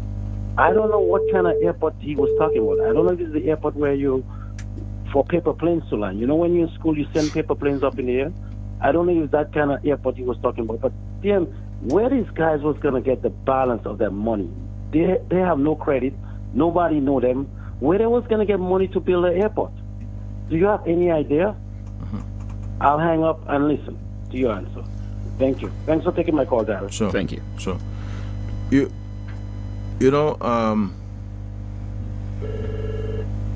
In respect to range development, based on the agreement, the government of Dominica has no shares in the development. The development is really owned by those who invest in it. So to own shares, you would have had to invest in this development. So the government of Dominica does not own shares in range development. So that's a simple response to your question. The second question in regards to the sports complex, the indoor sports complex at Stock Farm. As you know, the government was well on its way to building this facility, and then Maria came. We were delayed by several months. We have resumed issues relating to this project, which is the design of the facility. So the firm, we have the cabinet took a decision to continue to pursue this facility because we understand the long-term benefit of this facility to the youth and to the country as a whole. So we will be pursuing it, my friend. The first order of business is to have the designs completed. So once that is done, then we'll move to the next phase of constructing this facility. But it is still on the cards, and it will reappear on this year's budget so that the designs can be completed. So the gentleman came down twice since the hurricane. He had consultations with the various stakeholders. We gave him feedback both from the government and from the stakeholders, and he's making some adjustments and changes to the design based on the recommendations of the stakeholders and of the government. Once he has done that, then he'll come back to us to do a final presentation. And once we ratify those changes, finally, then we will go to the next stage of the project. With regards to the airport fund of the United Workers' Party, the United Workers' Party lied to the people of Dominica, and when they gave the impression they were going to raise funds for airport, these guys were coming up to an election. They were broke. The country was broke. The country was bankrupt. The country was owing Tom, Dick, and Harry, and even Mary as well. They had no money to pay salaries. They were as a matter of fact, the government at the time, the cabinet at the time, should have been arrested for breaking the law, because the law says, the Social Security Act says, you must remit to the DSS monies deducted from your employees for Social Security. The government never did that for the 4.5 years they stayed in office. One payment. And what they were doing also was that they were taking money from the fund. They were taking money from the fund for recurrent expenditure. My brother, since this Labour Party party came to government in 2000, we have never taken money from the DSS to meet our recurrent expenditure. The DSS has loaned government money to build police stations, and we're paying them. They have loaned money to the aid bank, and the aid bank is paying them, and paying them at a good interest rate of 6%. You understand? That is what we have helped them grow their money, to grow their money. So there was these guys coming, and they used a firm out of Trinidad to design an airport. No, I don't. I must say, Trinidad. I love Trinidad and so forth. I'm not aware of any firm in Trinidad can design an airport for you this time. In Dominica, my brother. So they had some friends who were friends of ministers in the government who was drew something and sent it to them, and had this little. They had a white screen in Lago, and they had a little plane that you see on cartoon landing. You see what I'm saying? A little plane landing. you see, landing. I said that's the airport. Yeah. You understand? There were no designs. There were no geotechnical studies. There were no surveys. There were no feasibility studies. And I will say to you, I'll say to the callers, when I became Prime Minister, about a year or so after I became Prime Minister, I appointed a committee. Pilots, engineers, people with aeronautical background, lawyers, accountants, wide range engineers, wide range of people, including people who served on the UWP Airport Committee. And I said, gentlemen, I want you to advise the government professionally, objectively, on the sites for the airports. And we give them the free sites, or 2 sites to remember. But the Freedom Party site, the UW site, and there was a third site that people were talking about. And they came back and told us that the UWP site, where they spent all the money to buy lands, was not feasible. Was not feasible. People who sat on the UWP committee, the United Workers' Party, they went against the advice of the advisors, and they wanted to pursue that airport. So they never, and they were coming to election, they had to show something, and they believed by launching the airport they would win an election. But there was really no airport like the stadium. This guy signed a contract to build the stadium with no design, with a Venezuelan company.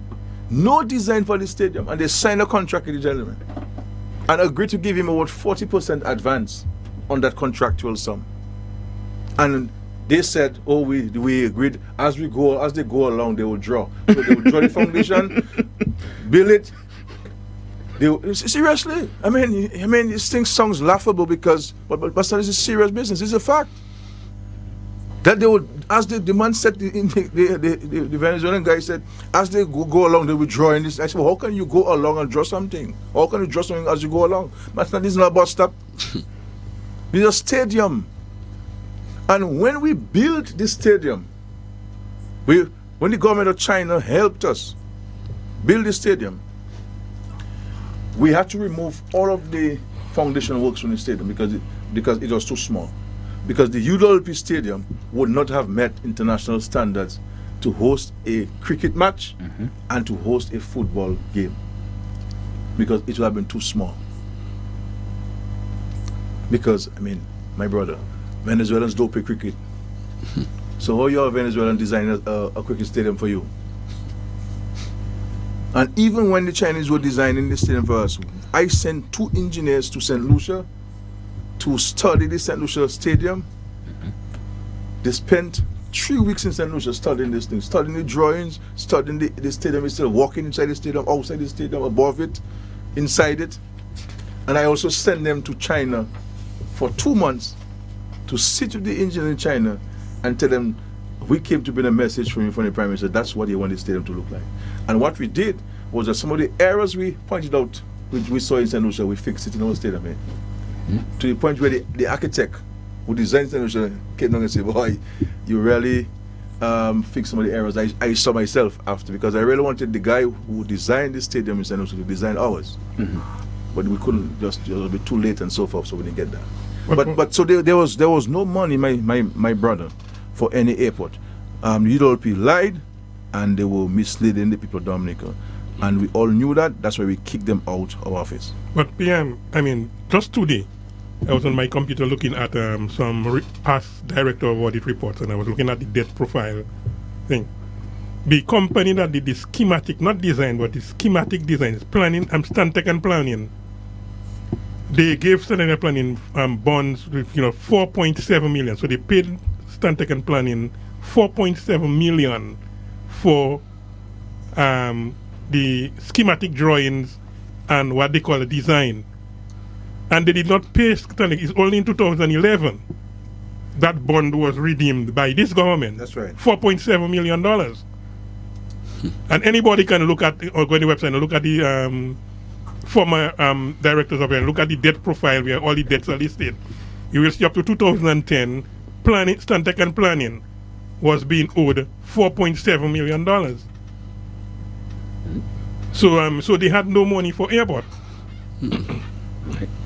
Let's go back to the telephone on the overseas line. You have been holding for a while. Good night. Ooh. Good night. Good night. Good night, Pierre. Hi. Good night, my pal Rep. Good night. Good night, gentlemen of the board at the table. Good night. Good night. My name is Josephine Charles. I live at 27 Cochrane. Mm-hmm. I would like to address an issue to my pal Rep. Sure. I approached the man in charge today, and I was considering, because where I live, there is no drainage, and I suffered a landslide last year. And since they cleared the place, they left all the debris there. And when rainfall is a stream of water that's going down and it's washing our road. So while I was coming up the road today, I realized that there's a lot of tarish on the Cochrane Road. So I was asking Mr. Piper if he could address my pal Rep and ask him if he could put some tarish on the road for us, because our road is getting very low. When I came to live here in 2010, the road was very high. But as the wear and tear of the rain and all the disaster and things going through, it is like my knee-high deep when I walk there. So if we could get some of the tarish, a few loads of tarish to put in the road for us, so we could pat it down and then get somebody to do some drainage for us in that area, I think I would be very grateful. Because I just got a car, Mr. PM, and I already touched my car. You must give me a ride in your car. you must give me a spin in the car. Excuse me, you must give me a ride. No, I wasn't spinning my ride. It's just No. The PM is telling you must give him a VEP then. Yeah. A VEP. Yes, I was giving it a VEP. All right. Mr. PM, I would like to thank you for all your mercies you have bestowed upon me. Sure. Before and I would like to say God have a special place for you. But my issue is, I don't know if you all will be able to help me. Dr. Mark will respond to you now. Dr. Mark will respond to you. If there is another outpour of rain, sure, the water comes right in my yard because the debris is not moved and the water have nowhere to go when it comes down. All right then.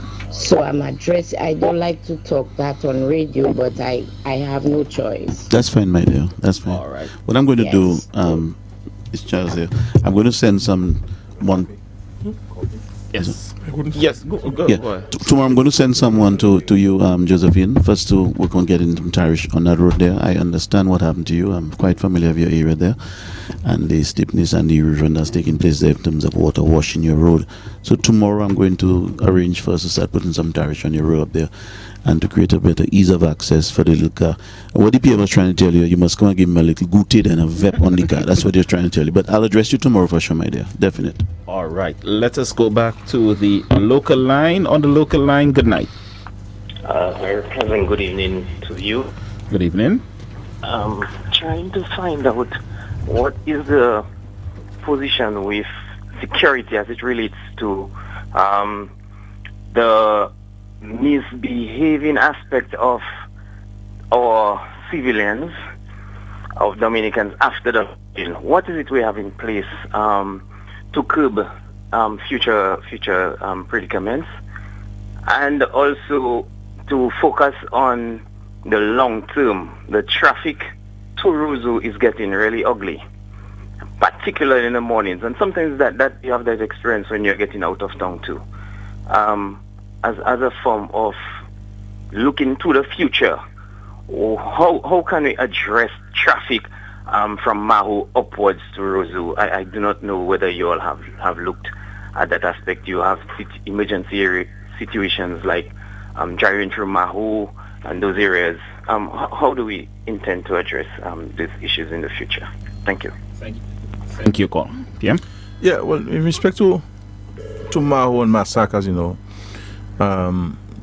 is a coastal villages and most settlements were always along the seashore, but certainly I agree with you. Looking to the future, we have to look at the bypass, both in Massac and Mahu, to alleviate the traffic congestion in those two communities. Likewise in Point Michel, going towards Sibuli area, towards Soufriere, these areas that you have to address it.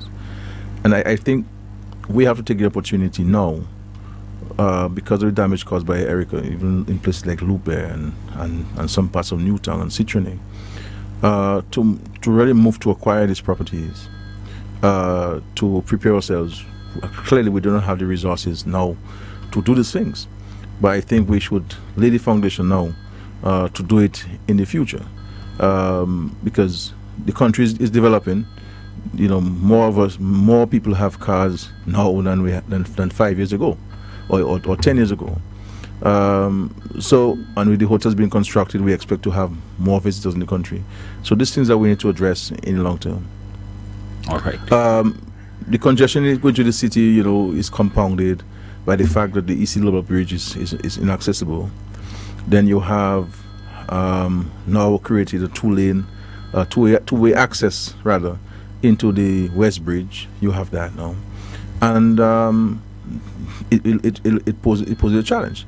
And so even when we were building the West Bridge and we were building the Friendship Bridge, people were saying, well, we have too many bridges going to the city and go to the city. But now the naysayers are appreciating the foresight of the government when we decided to do these additional bridges. So it, under the cliff, there's not much you can do there because of the way the terrain is there. It's a real challenge growing because we have an increased number of vehicles, and we have to address the issues of the derelicts, because sometimes you have a derelict on the side of the road and it creates a immediate problem. So there are a lot of things that we have to address. This is why we're trying not to have containers placed and these trucks placed under the cliff which cause a lot of traffic challenges sometimes. But it's going to require the understanding and the appreciation of all of us concerned, if we're to find a common solution to this problem. Back to the other local line. Good night. Good night, PM. How you doing? I'm fine, sir. Thank you. Colin is happening. PM, this is Tony here. Yes. You are absolutely correct about the international airport. If you recall, there was a World Bank assessment done, and the World Bank made the determination that the international airport, which the UWP had planned, they had hired some Trinidadian friends of theirs to do something. And the World Bank concluded that it was financially and technically not feasible at all. And that was after having borrowed hundreds of millions, $100-something million. But PM, that's not what I called to ask you, A lot of us are very troubled by Lennox Linton's behavior.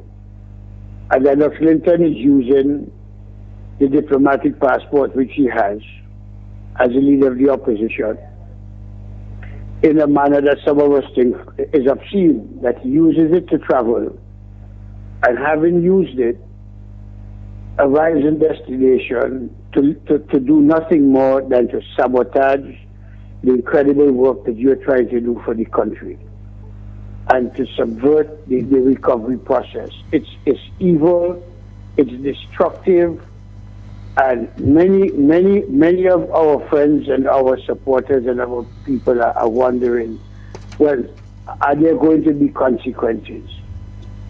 And how much longer are meaning the government, how much longer will the government accept that sort of savagery against the integrity of the Prime Minister, the government, the country, and the people? And many of us have spoken out about the diplomatic passport. Prime Minister, have you or your cabinet or the minister or anybody considered any sort of consequences for that sort of action at a time when the country is the most vulnerable? And would one of these consequences be the revocation of the diplomatic passport? Have a good night, sir, and I'll listen off here. Yeah. Thank you, Tony. I mean, we've been listening to the many calls for the government to recall the diplomatic passport, which Mr. Linton currently holds in his capacity as leader of the opposition. We will all agree that what Mr. Linton is doing is shameful. It's an embarrassment to the country, and it is all geared towards undermining the welfare and well-being of the most vulnerable, and indeed the entire country. You know, and people have to appreciate, notwithstanding where you stand or you sit on the political fence, have to understand the great danger and the calculated approach by Mr. Linton to consistently undermine the efforts of the people of Dominica. The people of Dominica. I keep saying to people, I will be the least impacted by what Mr. Linton is doing.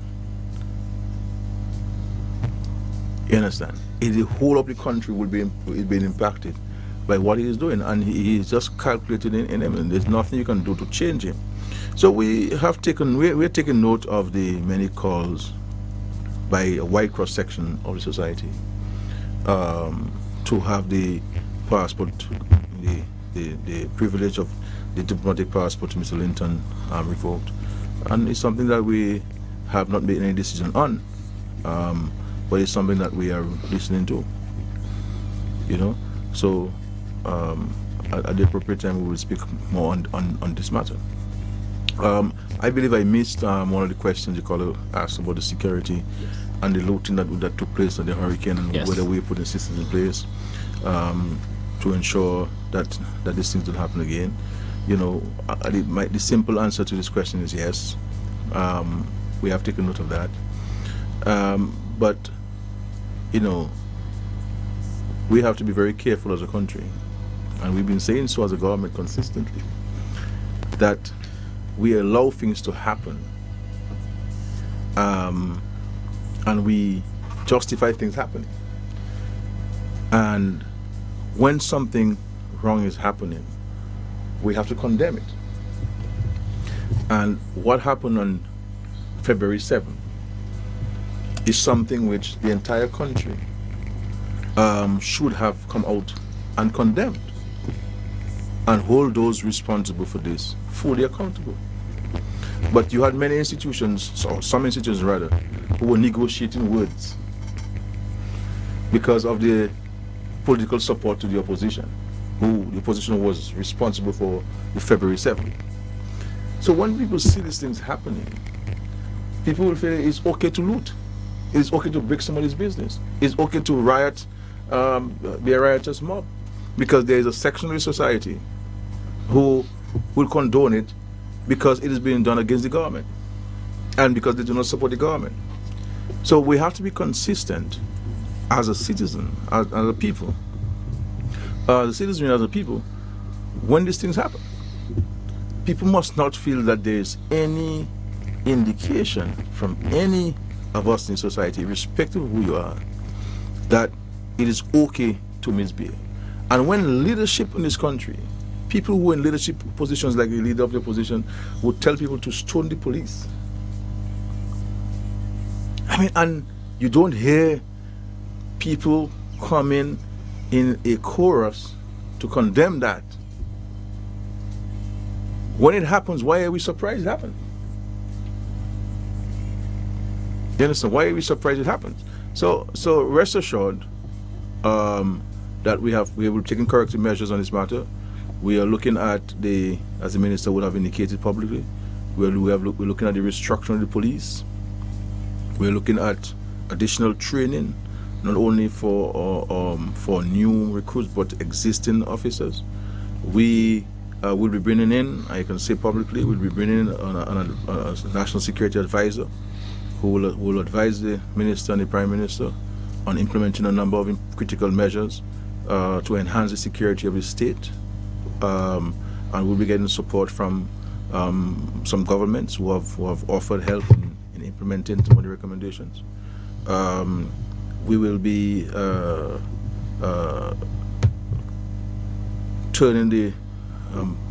allowing the SSU to be what the SSU was intended to be, as a reserve that will involve in special interventions, and the officers there will be trained to use heavy equipment and other equipment and light equipment. They will be taught how to build homes, how to fix homes, and we intend on entering into an agreement with a foreign government, a regional foreign government, who will assist in training the SSU in that regard. So the existing responsibilities or duties assigned to the SSU of securing certain points in the country will be withdrawn from them, and they will be exclusively set out to carry out specific interventions. This is why we have mandated the Chief of Police to fill all existing vacancies within the police force. And in addition to that, an additional 100 men and women, 100 positions are made available to the police. So to take the enlistment, I believe, to 601, to bring it to the strength that is required, so that we can effect some of the changes that are required in the country. But at the end of the day, we all have an individual responsibility to maintain law and order. We can only look to the police. The police have a role to play, and they have certain responsibilities. But if every one of us would behave ourselves and to respect one another's rights and to respect the laws, then the police will have less work to do. Yeah, so we all have a responsibility to play in our own personal security, the security of our community, and the security of our country. All right. More questions from Facebook. One person wants to find out, as there's someone living in the diaspora and who has acquired many skills and want to make a contribution, what areas can they connect, and how by connecting and finding an area we can help make a difference. They're saying it seems unreasonable. How can that change and make ourselves available to make a more tangible contribution? Someone also wants an update on the geothermal project, as to where it is. A former port worker is asking, what plans does the Ministry of Ports have in place for people retiring or resigning after working at the port for the past 10 years? And a very interesting question from a young man from the Rosa South area. They're asking, what policies or systems does the government have in considering to increase the population in pursuit of our being the first climate resilient country in the world?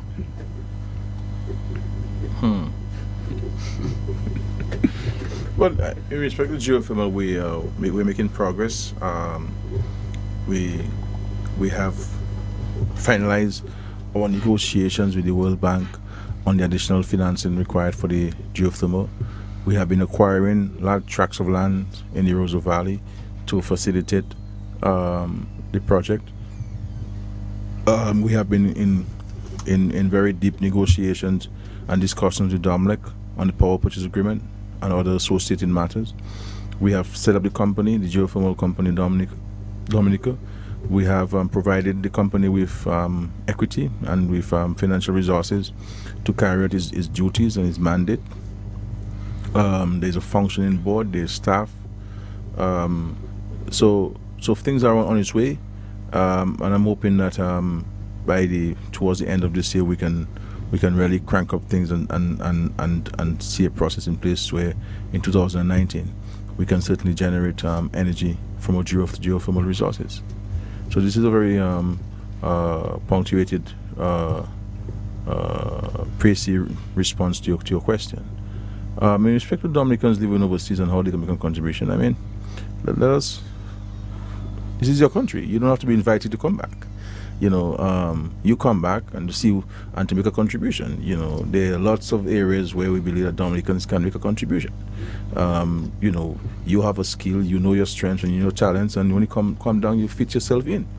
So let us not expect an invitation for us to come. Let us just come down and make a contribution.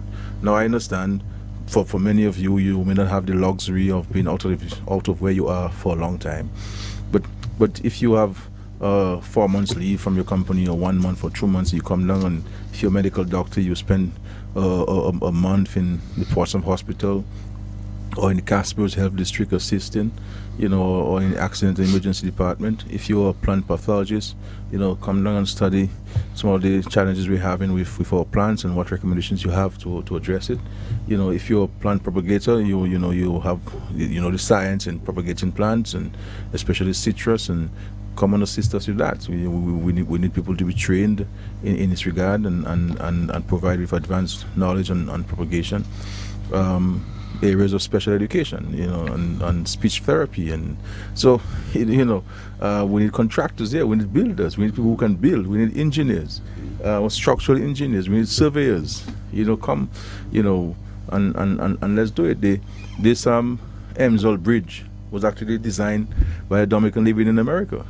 He came down, did the studies, went back, came back, and handed a complete set of drawings to the ministry, which the ministry approved. So there are a number of areas that I believe that all of us who live in overseas can contribute. Obviously, not all of us can come back because of our circumstance, and I respect that and I appreciate that. But those of us who can come back, I'm just pointing out to you in a cursory fashion some of the areas that you can come down. There's some who want to come down to run for elections and so forth. I know they're going to lose the deposit anyway, but they still want to come.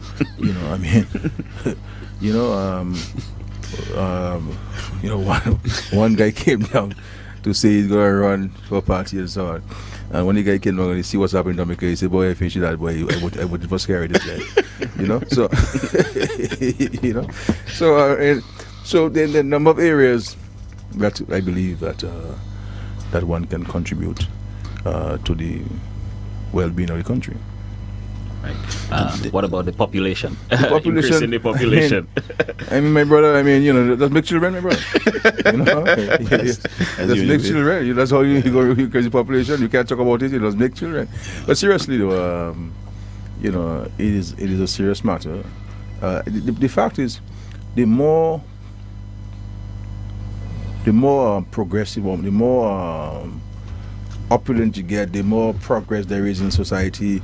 People are more concerned about their career and their businesses and not wanting to carry a little baby for 9 months because you're going to hold them back in their career development and so forth. So the more successful people get, societies get, is the less children they're making. In America, it really are immigrants who are increasing the population, Not Native Americans. When I say Native Americans, I'm talking Indians, but indigenous people, people who were born in America, were Americans. I mean, really, if you take out the Mexicans, you take out Caribbean people and some Africans inside America, there are no children in America. The population will be negative. You know what I'm saying? In most of these countries, most of the developed countries, the population is being increased by migrants. And in Dominica's case, you have a situation where the population is decreasing because people are more conscious about their own career development, and they may have one little child and say that's it. You see what I'm saying? So it is something that a number of variables that contribute to this. We can have a long discussion on that, but we don't have the time for that. But I'll be more than willing to come back and we can have a longer discussion on procreation and on population growth.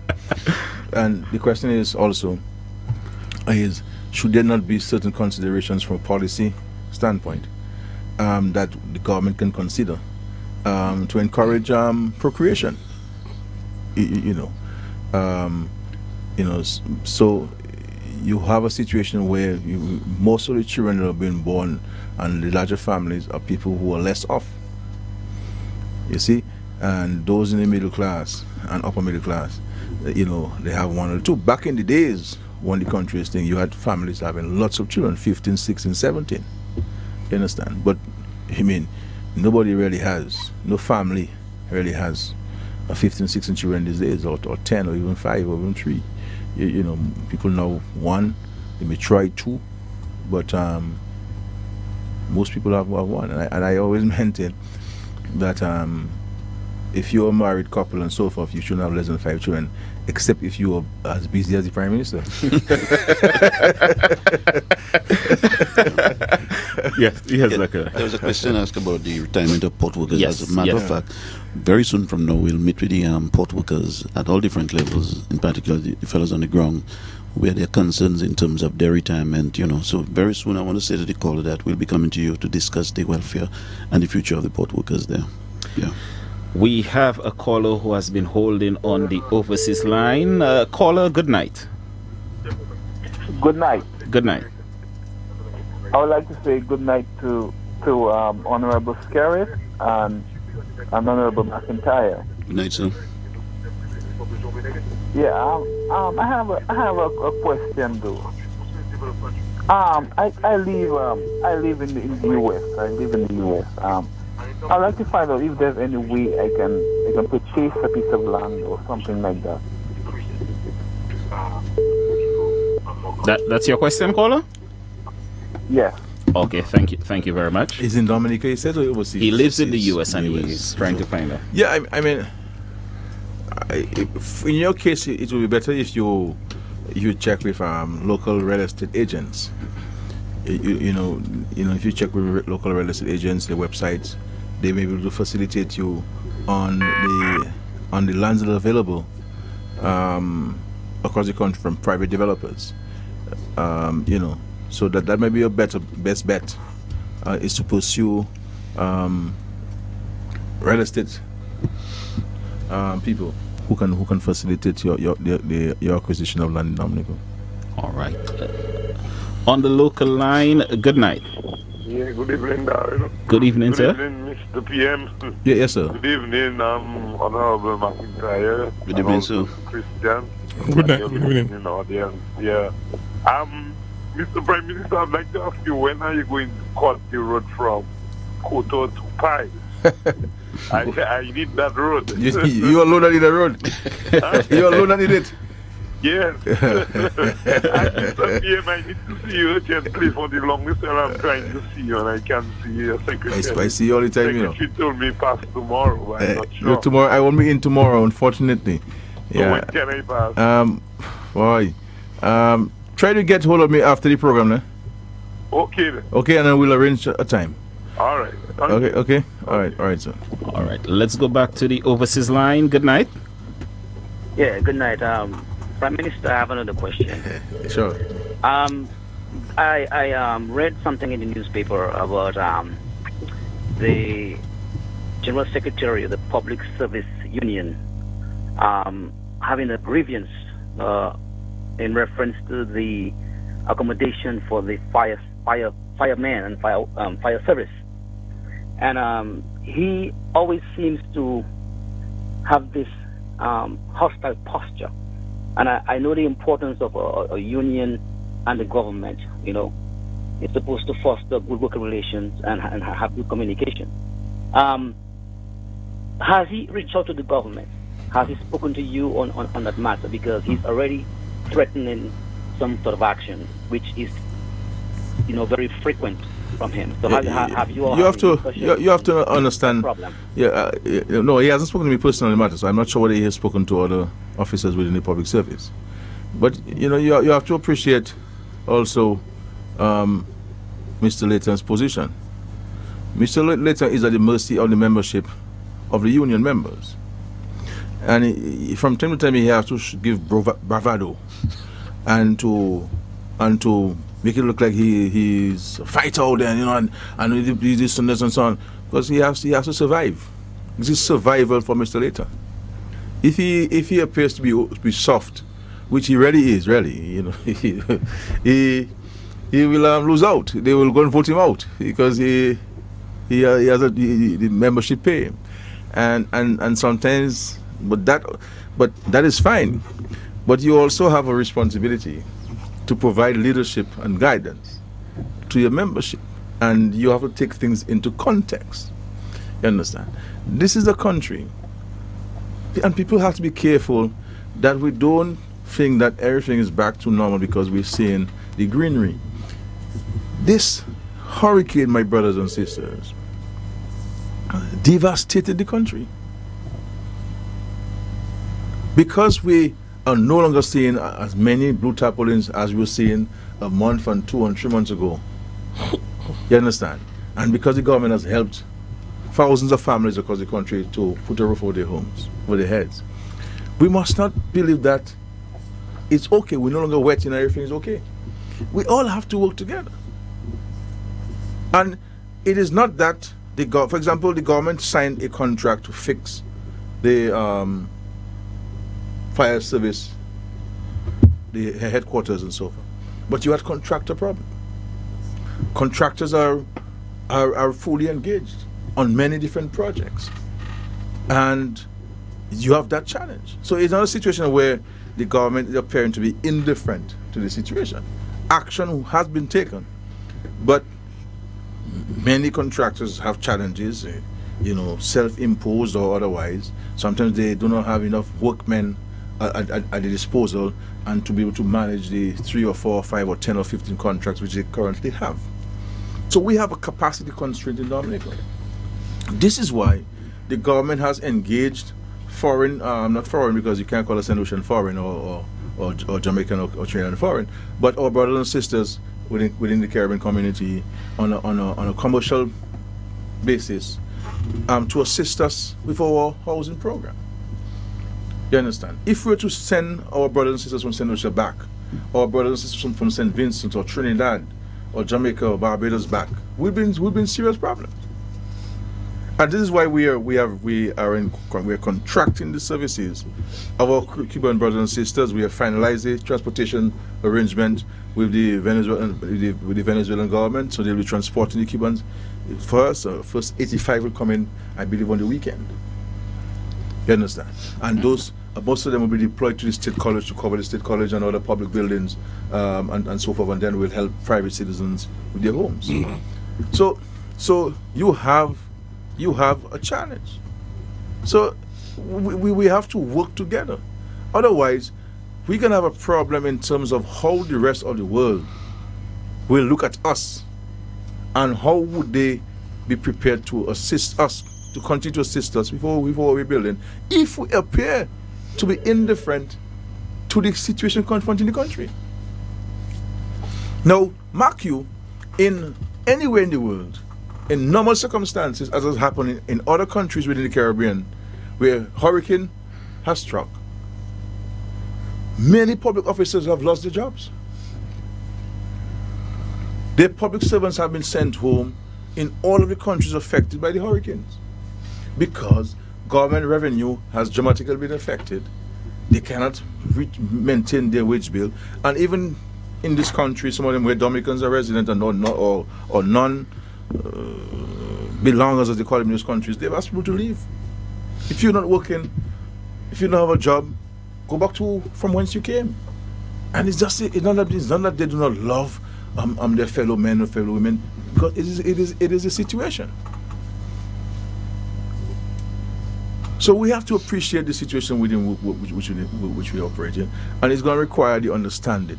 We can't want to play cheap political games with the future of the country and the lives of people and the safety of the vulnerable. You know, I mean, here it is. How would somebody react to us if we hear that we're making noise over a fire station that's not fixed, when there's a contract signed? Instead of saying, we have firemen who can help fix it. or we have union members who can help fix it, who can come there for a weekend. What is wrong in doing that? What is wrong in doing that? So I think we really have to take the discourse and the engagement at a higher level if we're to achieve, because at the end of the day, whatever progress we make, we'll all benefit from it. And if we do not progress at the speed at which we would all like to see it happen, we're all going to be affected. Whether you are a pensioner, whether you're a student at school, because when the government can't make money that it needs to sustain what it has to do, it's going to have to make cuts. And these cuts will affect many people. Many people. So let us work together on this thing. This is not time to be shouting across airwaves and beating chests and making threats and so forth. Because those who think we'll be trying to protect will be affected by our actions. Because when the government cannot make money to sustain the public service and to sustain the goods and services it has to provide, it will be forced to make cuts. We have made a commitment to maintain the public service numbers as they were at the time of the hurricane, and we have been true to that. We have paid public officers on time. We have helped many public officers with their education post the hurricane. We have helped many public officers with their homes, to fix their homes. We have helped many public officers to deal with domestic challenges where the local debts are concerned, local money is owed to look this thing there and this and that, and we're helping. All of those things are resources that we spend on you. So let's not look at the little area where you have a little problem or you have a little inconvenience and blow it up and forget about the other things that have been done for you and for your families. Because if you're a public officer and we go and we spend $40,000 to fix your mother's home, it's a benefit to you. It's a benefit to you. And we're not obligated in law or otherwise outside of how we see things to assist anybody fixing their home. So we have to look at the bigger picture and not the small picture that if we can step on and cross. Let's look at the bigger picture. The bigger picture will protect all of us. We can all sleep in it. We can all sit inside the bigger picture. You understand? And that's how we have to view our contribution to Dominica, our contribution to the future Dominica, our contribution to creating greater resilience in the country. Unless we can have a discussion, we can have a problem. All right. Let's go back to the local line. Good night. Oh, hi. Good evening. Good I evening. noticed a wonderful structure just outside Valley Engineering. Lovely looking. Very impressed. What is going to be done about the old public works building? And also, I'm a little bit concerned about the port. You know, the port safety is of paramount importance to us. And passing through the port and the tourist season is going to come in, you know. How do we intend to address the appearance or the ambience of the port? Thank you. All right. Let's take this call on the overseas line right away. Caller, good night. Good night, comrade. Good night to you and Mr. Prime Minister. Good evening. It's a pleasure having you here. Mr. Prime Minister, some time back you reported that there was $40,000 given to the Marigot Credit Union for a road in Kayamok, I think. And it was not used. I know it was reported that it was in the bank for over more than a year. And then the government also gave Marigot Village Council monies to do washrooms.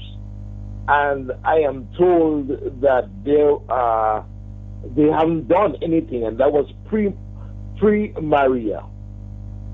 Can you report on that? And is this money being spent? Are they using it, and is there accountability in the Marigot Credit Union? Or not Credit Union, Marigot Village Council. Sorry, thank you very much. Yeah.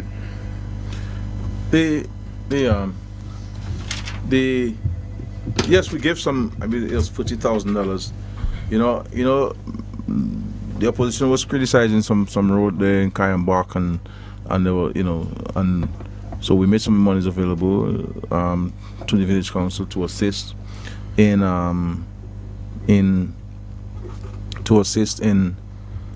fixing a section of that road. And the monies were never used for that purpose. I do not know where the monies are. So that's a matter for the council to answer, and of course the Ministry of Community Development to seek answers and to advise the Minister of Finance on the whereabouts of this money. So that's an issue. The other questions, I think I would a better place for the Ministry of Community Development to respond to. Dr. Mark, in relation to the Public Works building and the port. Yes, the port. Let's start with the port first. There is a design already and a thinking and a group together actually designing the new port, because we've realized since the and before that time, but more particularly during the period of Maria, the challenges that were posed by the port and the number of containers coming out, the port has really, it has gone past what it really can accommodate. So there are plans and there are designs being considered for a brand new port in Dominica. That's required. The question of the tourist season and the cruise season also too we are looking at, and we have some designs as well too for a new cruise ship village, where we can go there and where the cruise ships can come in and we can accommodate them there and open a sort of a village where there can be more vending and a much better area for our cruise ship visitors. In reference to the public work side, very unsightly side, run down, broken down, blasted by Maria. It's like an old cemetery. But lucky enough, we have a request for the purchase of the land there to build a 130-room Marriott hotel there, and it's something that I plan to undertake quite seriously.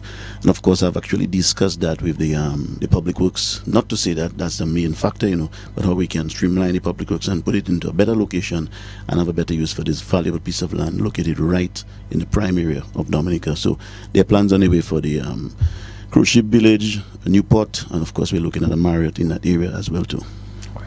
A young man who is a member of the Dominica National Council on Aging Youth Arm. He's asking two questions. What legislation is the government putting in place to protect our elderly who's being ripped of their possessions and allowances given to them by government, by family members, and they are left to suffer, making the work of the Dominica Council on Aging very difficult in trying to bring comfort to the elderly?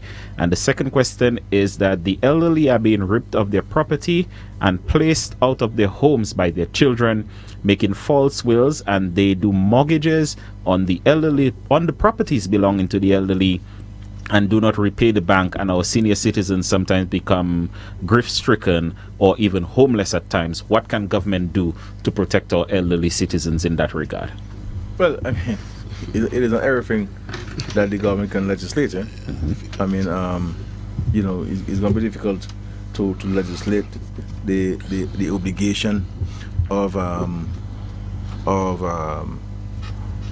children to their parents and children to the grandparents. If you're not going to show love and respect and appreciation for your parents and your grandparents, and hell shall await you. But that's a matter for them. I believe there was a recommendation back then to have these things captured in legislation, looking at the whole the legislation, the suite of legislation on the family, But again, even in the draft legislation, there would have been concerns raised about the legality of some of these things and whether you can really effect them, and so on, because the legislations have to be practical, they have to make sense, they have to be able to be, they must be implementable, and you must be able to enforce them. But I think we have a responsibility in society for us to be more caring and more loving, especially to the elderly, and we hear horror stories, and unfortunately, but if the caller has some recommendations from the vantage point of this association, I would be more than willing to receive them, you know. But it's something that we've been lamenting, the need for us to be a more caring society, and especially to the children and to the senior citizens. But it's unfortunate that children would rip or rape the parents of all their assets and so forth and their livelihoods and leave them hungry and leave them homeless. You know, that's unfortunate. Before we go back to the telephone, someone from the northern part of the country is asking about children with special needs who attend an institution in Portsmouth. What is being done, because they're saying that some people are at that institution post-Maria and they would like to get the school reopened. Does government has any plans in assisting in that? Yeah, we're taking a decision on the matter at the cabinet level. We have suggested that I think there's maybe one or so family who is still at the respite center, and we suggested that we should find a place to rent for this family until we can solve a person's problem permanently by the construction of a home for the family. I need to find out tomorrow. Of course, the government system listening to me, so they let me know why haven't we not removed or found a place for this family to get out, so that the children can come to the respite center to interact with each other and to get the tuition that they require and the support that they require from the association. And we also indicated that we will continue to assist the association with we'll fix all the challenges that are there, to bring it up to the optimal level that would allow for the comfort and the safety of those who use the respite center, or for those who the respite center was constructed for. So I need to find out. I'll find out certainly tomorrow as to why we have not removed the people, so that the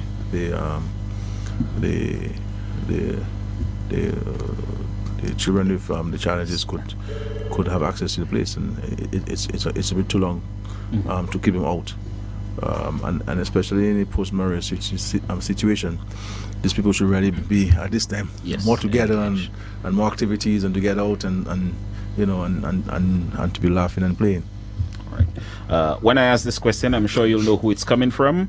What are plans for the Dominica Club now that the residents have moved? Can some work be done to assist tennis development in the interim? Well, I mean, there's a tennis association, there's an Olympic committee. They should have some monies, so get it out and mark the court for the time being to get a new net. Because I may want to come and play some tennis myself, I was thinking yesterday, but the government can do everything, I mean, let us see what we can do for ourselves too. So tell me what needs to be done. Tell me how much you have, and tell me how much the government can contribute. Mm-hmm. But start with the tennis association. Let them do something for the first time, and the Olympic association. Let them spend some money. They should have access to all the money here and there, and so forth. So if you need $10 and you have 8, and you 2 from the government, I'll give you the 2. But don't come to us with a blank piece of paper asking us to write how much more we can give you. But we have a long-term plan for the for this area. The government intends to build a major government office complex on High Street, including from the Doasco, from the wall separating the Doasco from the Parliament building. So from that wall all the way back to the Dominica Club. And the whole idea behind this is to build from the Dominica Club, build a Hall of Justice. So all of the high courts, all of the lower courts can be housed there with the appropriate amenities and facilities. And then we would build government buildings, including a new Inland Revenue Division offices, and make it more modern and more comfortable. Build a good restaurant there. Allow for shops. So a barber can have a shop there, so those of us who want a haircut, you can take a haircut before you go home. To have a gym for the public servants. We're looking at a comprehensive program. We have been in discussions with a firm to help us design this complex, and it will include sporting facilities, including the tennis court, so that we encourage people to exercise and to maintain their weight and to maintain the blood pressure and the sugar levels and so forth. So these are the things we're going to do. But in the interim, my brother, if you I know you, so contact me. You can contact me directly, or you can contact the Minister of Sports, and let's talk, because I also have an interest in the tennis courts, because I would like to play myself, so let us partner on this one in the interim. All right. Let's go back to the telephone on the overseas line. Good night. Good night. I call back again. I'm a little bit concerned because I was listening to the news this week, and they were talking about to clean the voters list and who living overseas and whatnot. I'm a little bit concerned because I left Dominica 2009, and I've been Dominica maybe 40 times, and so I want to hear what the PM have to say about that, and then for me to take it from there, because I'm a little bit concerned because I am not seeing where my name should come out on a voters list, and I'm concerned about it. So let me listen to what PM has to say about that. All right. Thank you, caller. Yeah, in the draft legislation, which we had taken to the Parliament and which was withdrawn from the Parliament something last year, there is a provision for the process to be followed for the verification of voters. All I would say on this present matter, which the Electoral Commission is pursuing, and the first time I heard about it was when the Chief Election Officer made a public statement on the news about the process, is that it has to seek further legal advice on this matter. Because I have not seen I have witnessed, or just drawn to my attention some of the regulations. In my respectful view, and I'm not a lawyer, and we're basically applying common sense to this. In my respectful view, the regulations which the Electoral Commission has approved is inadequate, and the Electoral Commission will subject itself to serious litigation from electors in this country who will feel disenfranchised, because the right to vote is too much of a fundamental right for it not to be carefully thought of and for proper advice to be had. I understand. And so it is a matter which they need to look at very carefully. We're not fundamentally opposed to the process, to do it to a verification process, but this thing is highly technical, and it has to be done very carefully. People have to be trained. The people whom are going to be used for this must be properly sanitized. The number of elements, the regulation itself must be properly drafted, taking all into consideration. So I don't want to speak too much about it because I'm only reacting to what I've heard from the Chief Election Officer, which in my mind, a matter like that should not be spoken of off your head. It should be a written statement, so that it is clearly articulated, and the process which the Commission would have approved, because I am not a member of the Commission. So I am only making a statement based on what I heard from the Chief Election Officer. So I intend to ask more questions about this and to advise myself on what really the Electoral Commission is seeking to achieve. But based on what I have heard and based on what I have been told, I believe that the Electoral Commission needs to go back to consultation among themselves and to see whether they have missed out on certain bases. Based on what I've heard, I believe that they missed out on some fundamental aspects of consideration going forward with that. Because you cannot, one of the things that's why I say I'm not sure whether the regulations I saw today were drafts or they were final. So I'm reserving my statement. So anything I say may not be based on complete information I have. But one of the things they were saying in the regulations about verifying whether you've been out of the country for more than 5 years is about that you have to show your passport stamp exit or entry. You understand?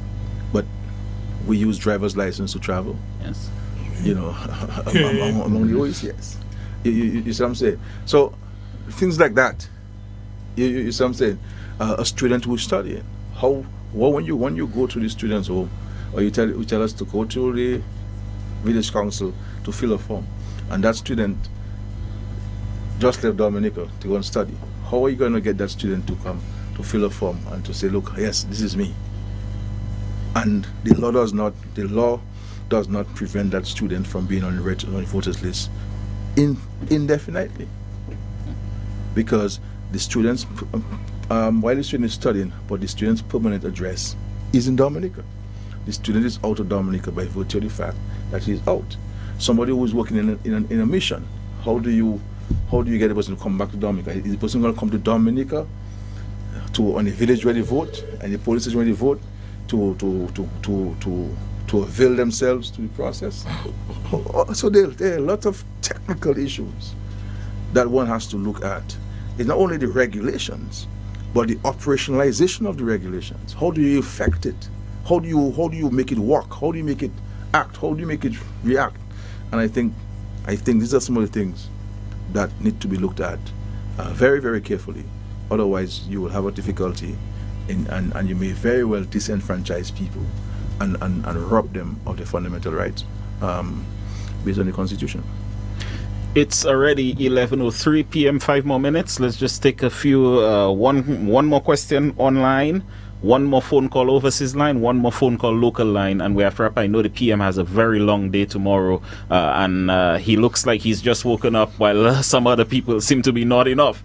But let's go to this question here, and it's coming from a person living within the city. What is being done about the health of Roseau? The gutters seem to be in a terrible condition post-Maria, filled with trash and greenway and plastic bottles, and the sidewalks need some cleaning as well. What can you tell us is being done for the cleaning of Roseau? You see, it is not the government that is dumping the plastic bottles and the cups in the drains and on the sidewalks. If each of us in this country were to say to ourselves and to one another that from tonight I'm going to stop littering, then the problem solved, you know. These things don't come, you know, like this movie Gods Must Be Crazy and a Coke bottle find itself in the desert in Africa, you know. You see what I'm saying? We are the ones who are throwing it. We're the ones who are littering. We're the ones who are polluting. So I believe that we have to get a greater sense of consciousness and a greater sense of pride in Dominica, insofar as cleanliness is concerned, insofar as beautification is concerned. And we can't just throw everything on the lap of the government or the feet of the government to do. We're the ones causing the problem, and therefore it is our responsibility as citizens to solve it. I am saying that the issue of littering can easily be solved if each of us respect the stuff. You put bins in the city, men mash it up. They burn it. You know what I'm saying? We went and we planted a little flower on the bayfront. People stealing the flower, they mashing it up. Yeah. You know what I mean? So how are we gonna get there? You know, I mean, so these are things that we have to look at. If we plant a tree and if us cut it down, you see. So we have to watch those things and watch our actions and our behavior, and to have a greater sense of pride and a greater sense of appreciation for our country and for what it stands for. So we have to work on that aspect of it in our own contributions, starting for our homes and our communities, our villages, our schools, and the country as a whole, and we can address this. Now, to respond to your question, you will see, for example, a lot of lots are being cleaned. Private lots, we are paying people to clean those lots. We are paying people to clean those lots in an effort to keep the city clean and to eradicate rodents and other insects within the city. Now, with regards to the drains, there's very little you can do, my brother, as you know. You sound like a Rosa man. There's very little you can do in the city to clean those drains. The problem with these drains, they're crevices, they're cracks, they're broken, they're old, they need to be replaced. And this is why we've been speaking about, even prior to Maria, talking about the Roseau Enhancement Project. And this project includes a number of components. Of course, we have done the first phase with the retaining walls, with the bridge. You've seen us improve the bus stop, which will be made available back to the people from bus from Mile 1 St. Joe very soon, improving that and so forth. And the second phase was the reconstruction of the roads, new drains, sidewalks, and so forth. So you have to replace this old infrastructure. This infrastructure has been there for a very long time. We've wanted to do a little fixing and a little patching here and there. But since that infrastructure was put in place over 60, 70 years ago, there has been no investment in this infrastructure. So this is a colonial legacy that we have in Roseau. And so the plan the government has, and we have all of the plans, all of the drawings, all of the costings. And in this year's budget, we'll be putting about $20 to $30 million to do the first phase of the Roseau Enhancement Project. And that will involve the King George V Street, as we indicated, Independence Street, and I believe it's Great George Street. That is the street that takes you out of the city. Yes. So we'll be redeveloping those cities, and of course some smaller secondary roads, because they all link insofar as the drainage system is concerned and the connecting drains and so forth. So those things to be done. So this is what the long term. This is what will solve the problem, so that the water can flow into the sea much quickly. Because what's happening, I was on King George V Street, tonight and on Saturday night, and the drains smell because the drains are broken. And even if you power wash it or you throw disinfectant on it and so forth, it will still smell because the water stays there and so forth. So it drains on King George V Street has to be ripped up and redone, and that we believe will solve the problem. So when you hose it down, you are able to clean it and remove the stench that would have been generated over the day or two prior to that. So this is the plan, and with that plan, we believe, my friend, we can solve part of the problem. Now, that will still leave us with our behaviors and our propensity towards littering. It's as if some people take pride in littering. Pride, in littering. Just throwing their rubbish. They take rubbish from their home, talk, and just drop it anywhere they want. Just dump things anywhere. And we have to address that. We have to fix that, my brothers and sisters, because at the end of the day, it's going to impact upon us. It's going to impact on our health, on our health, and it's going to impact on our economy, because it's going to affect tourism, it's going to affect commerce. There are lots of implications for littering in the country and indiscriminate dumping of garbage and refuse, and we have to stop it. But I will say, even with derelict vehicles, you will see so many derelict vehicles all over the place, everywhere. But we're gonna have to address the issue of littering in the country, because it will affect us. Let's go to the overseas line. Good night. Hello, good evening. Good evening. Good evening, Darrell. Good evening to, I think, Mr. Clarence. Yeah, good evening. Good evening to Dr. McIntyre, and good evening to Dr. Honorable, the great Mr. Roosevelt Skerrit. I heard the Prime Minister mention a word quite a few times. We have to appreciate what's going on in the country, and I want to let him know that Dominicans, both abroad and at home, appreciate him highly. His relentless effort to put the country where it's supposed to be and beyond, and along with the Minister, Dr. McIntyre.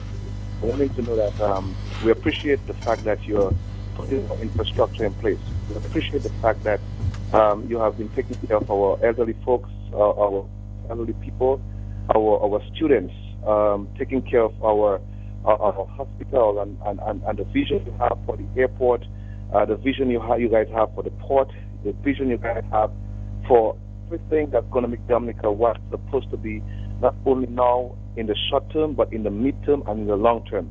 So Mr. Prime Minister and Mr. Darrow, Mr. McIntyre, sorry, I want you guys to know that we do appreciate it. And for those people who are critical of you guys' effort, they are in minority, and I want you to know that. I want to encourage you tonight to know that they are in minority, and the people who support you are in the majority. So there's more people on your side than those that are against you. So be hopeful, be cheerful, be strong, continue to push ahead, because you guys are doing an awesome job. You guys, Dominica has never been. I mean, this is the best I have seen Dominica for the last 40, 50, 60 years.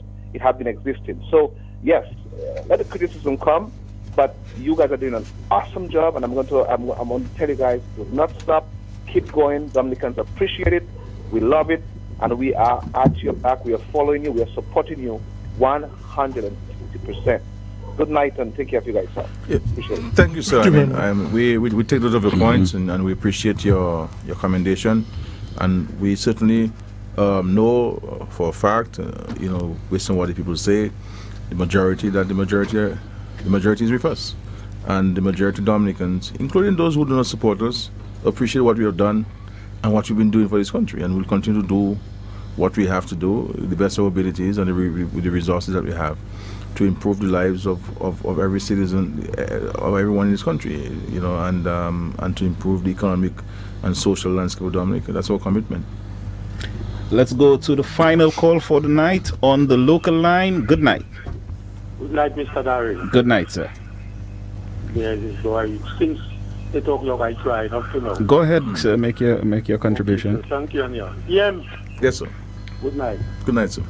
I want to come to you, and I could come to you. Yeah, I know, man. Yeah, I can't give you an appointment now. But try to give me a shout tomorrow. Sir? Give me a shout tomorrow. Is there a shout? Yeah, call me tomorrow. Message me tomorrow. And I'll give you a time. Tomorrow? Yes, sir. But no, I'm not available tomorrow. But okay. Contact me tomorrow and I'll give you an appointment. Okay then. Okay? Yes, sir. Yeah, my brother. You know who's talking? Yeah, man, after all. Okay. Yeah, man. All right. Because okay. the thing is that I haven't got some bats. I just come to make a date. All right. Well, he told you call him tomorrow, so you'll work that out, okay? So just give him a call tomorrow. All right? Got your number, eh? Yeah. I'll get you. All right? Okay, sir. I'll get you. Right, cool. Yeah. Yes. PM, Dr. Mac, you bat first, and PM will take the last knock. Sure. Thank you. Well, Daryl, I must say it was a pleasure to be on tonight. Quite a bit of information in terms of, the exchange between our people out there.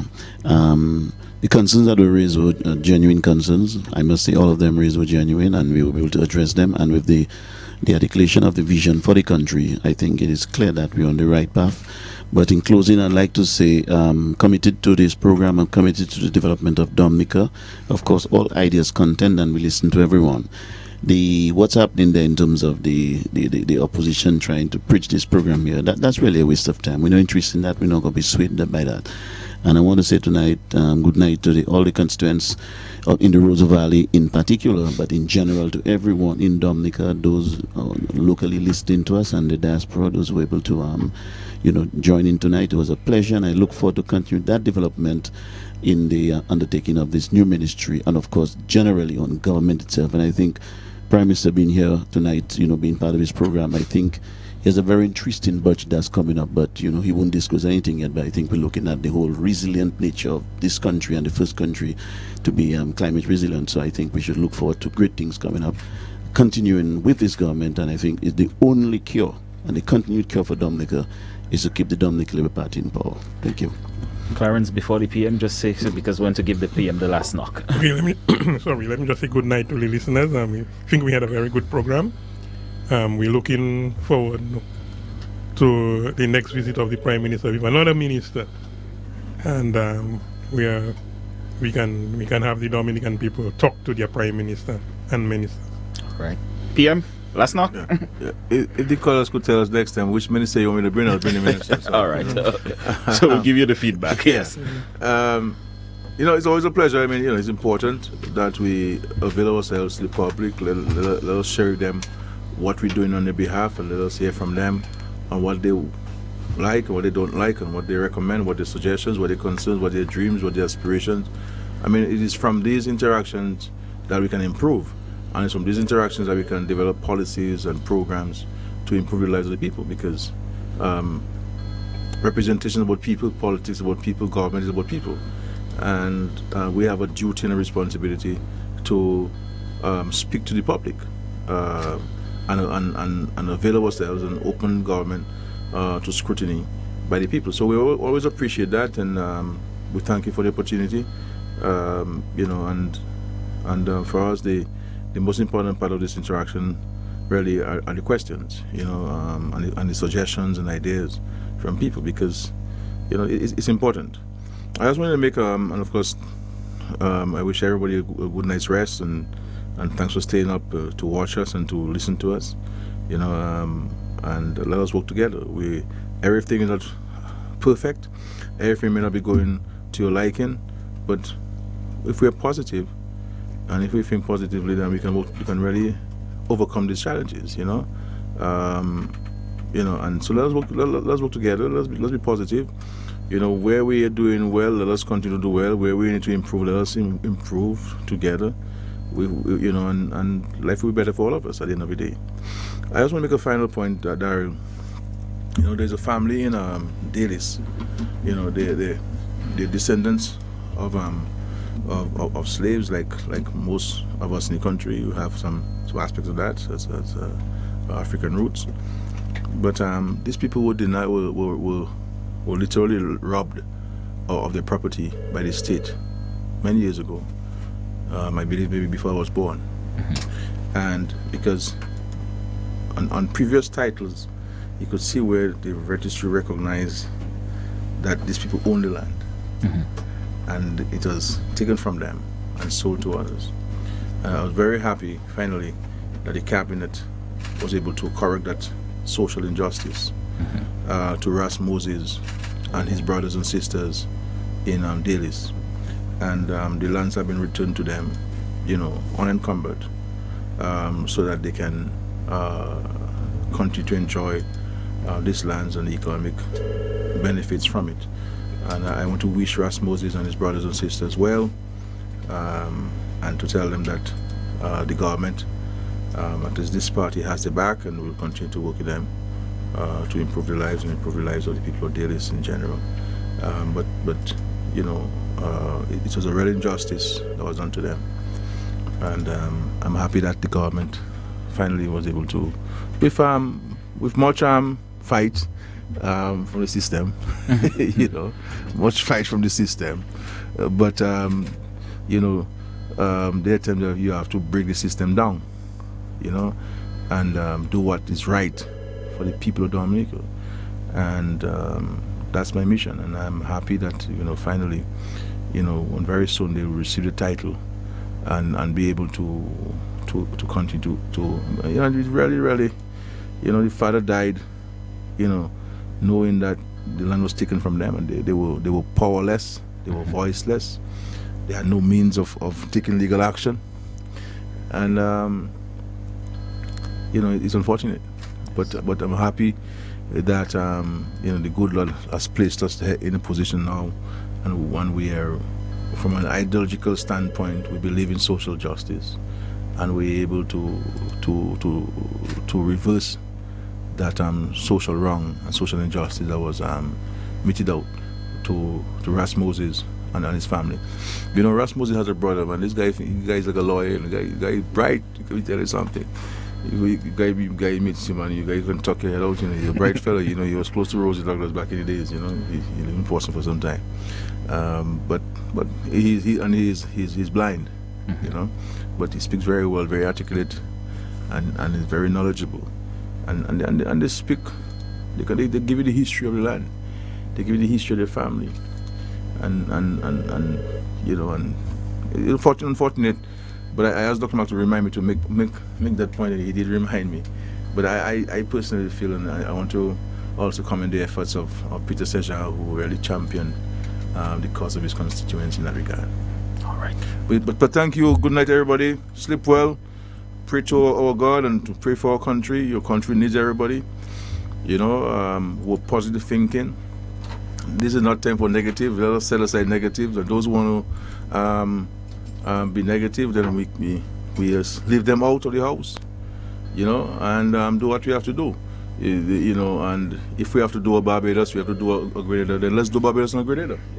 You know, if men not prepared to be serious opposition, then we don't need one, you know. You see what I'm saying? So let us stay focused. Right. Let us stay focused. God bless.